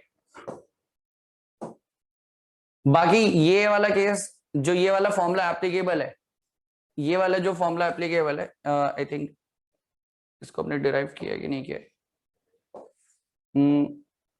अच्छा हाँ, ये वाला जो लीनियर वेलोसिटी प्रोफाइल, ये कहीं लिखा होगा हमने, applicable for linear velocity profile, this one. अगर मेंशन नहीं, अच्छा एक चीज याद रखना, जब भी आप क्वेश्चन सॉल्व करने जा रहे हो और आपको ये चीज मेंशन नहीं है वेलोसिटी प्रोफाइल के बारे में, हम लीनियर वेलोसिटी प्रोफाइल ही अज्यूम करेंगे। अगर कुछ मेंशन नहीं है, अगर कुछ भी इंफॉर्मेशन नहीं दिए गए, तो हम लीनियर वेलोसिटी प्रोफाइल ही अज्यूम करने वाले हैं। और जनरली ये अजम्पशन ठीक रहता है जब तक आपका जो h डिस्टेंस है बहुत स्मॉल ना हो। ये अजम्पशन ठीक है कब तक? जब तक h जो डिस्टेंस है प्लेट से आप बहुत ही नियर हो, h का वैल्यू बहुत कम है एमएम्स में, तो वहां पे हम लीनियर वेलोसिटी प्रोफाइल अज्यूम कर सकते हैं। If h is very less, मतलब 1 mm 2 mm इस तरीके डिस्टेंस है, तो आप डेफिनेटली अज्यूम कर सकते हो, कि लीनियर वेलोसिटी प्रोफाइल, और मेंशन नहीं है तो हम तो वही मानेंगे लीनियर वेलोसिटी प्रोफाइल, ठीक है। तो वो चीज है, तो डिफरेंट केसेस है जो आपको पता होने चाहिए, ठीक है। अब जो नेक्स्ट है इसमें हम ऑलमोस्ट सारे केसेस हो गए, एक दो और केसेस जो डिफरेंट होंगे वो हम कर लेंगे थ्रू क्वेश्चंस। बाकी नेक्स्ट क्वेश्चंस करना, इसके बाद जो टॉपिक है हमारा वो स्टार्ट होगा सरफेस टेंशन वाला, ठीक है। हाँ, एक टॉपिक है शायद कंप्रेसिबिलिटी, एक छोटा सा टॉपिक, उसके बाद हम कंप्रेसिबिलिटी एंड कैपेबिलिटी साथ में एक साथ खत्म कर देंगे, ठीक है। तो क्लास ही एंड करते हैं because of another class parallel में, ठीक है। मे भी शायद फिर कल से शायद पॉसिबिलिटी है, क्योंकि लॉकडाउन का न्यूज है, तो शायद उसमें आईपैड में क्लासेस हो, ठीक है। बट एफिशिएंसी अपना वही रहेगा, ठीक है। कोशिश करेंगे उसमें हम नंबर ऑफ आवर्स बढ़ाने के, अभी 2 घंटे चल रहा है लेट सपोज, तो हम उसको 2.5 एंड 3 तक करेंगे डेफिनेटली, क्योंकि टाइम हमें बढ़ाना है सो दैट टाइमली हमारा सिलेबस कंप्लीट हो। ये ऑब्जेक्टिव बहुत जरूरी है, ये ऑब्जेक्टिव हमारे माइंड में कि हमारा टाइमली सिलेबस कंप्लीट होना बहुत जरूरी है। तो हम क्या करेंगे, अभी 2 आवर्स हो रहा है तो इसको फ्रिक्वेंटली, अभी कल या परसों से इसको 2.5 आवर्स देन 3 आवर्स, तो 3 आवर्स तो मिनिमम रखना ही है, so that timely syllabus complete होना भी बहुत जरूरी है, ठीक है। सब्जेक्ट ज्यादा लंबा नहीं खींचेगा, टाइमली से हम कंप्लीट करने की कोशिश करेंगे विद इन 1 मंथ और जितना भी टाइम मिलता है। बट इसको कल से हम 2.5 आवर्स या 3 आवर्स करेंगे कोशिश कि हम 3 घंटे तक क्लासेस करें, ठीक है। So thank you so much. Then इसको एक बार रिवाइज जरूर कर लेना इन केसेस को, देन फिर हम कल न्यूमेरिकल करेंगे और कल हम सरफेस टेंशन भी स्टार्ट कर लेंगे साथ में पैरेलल में, ठीक है। कल हम इसमें रिलेटेड जितने भी न्यूमेरिकल्स होंगे न्यू डिफरेंट वाले उसको हम सॉल्व करेंगे, ठीक है। Then thank you so much, कल मिलते हैं फिर सेम टाइमिंग पे।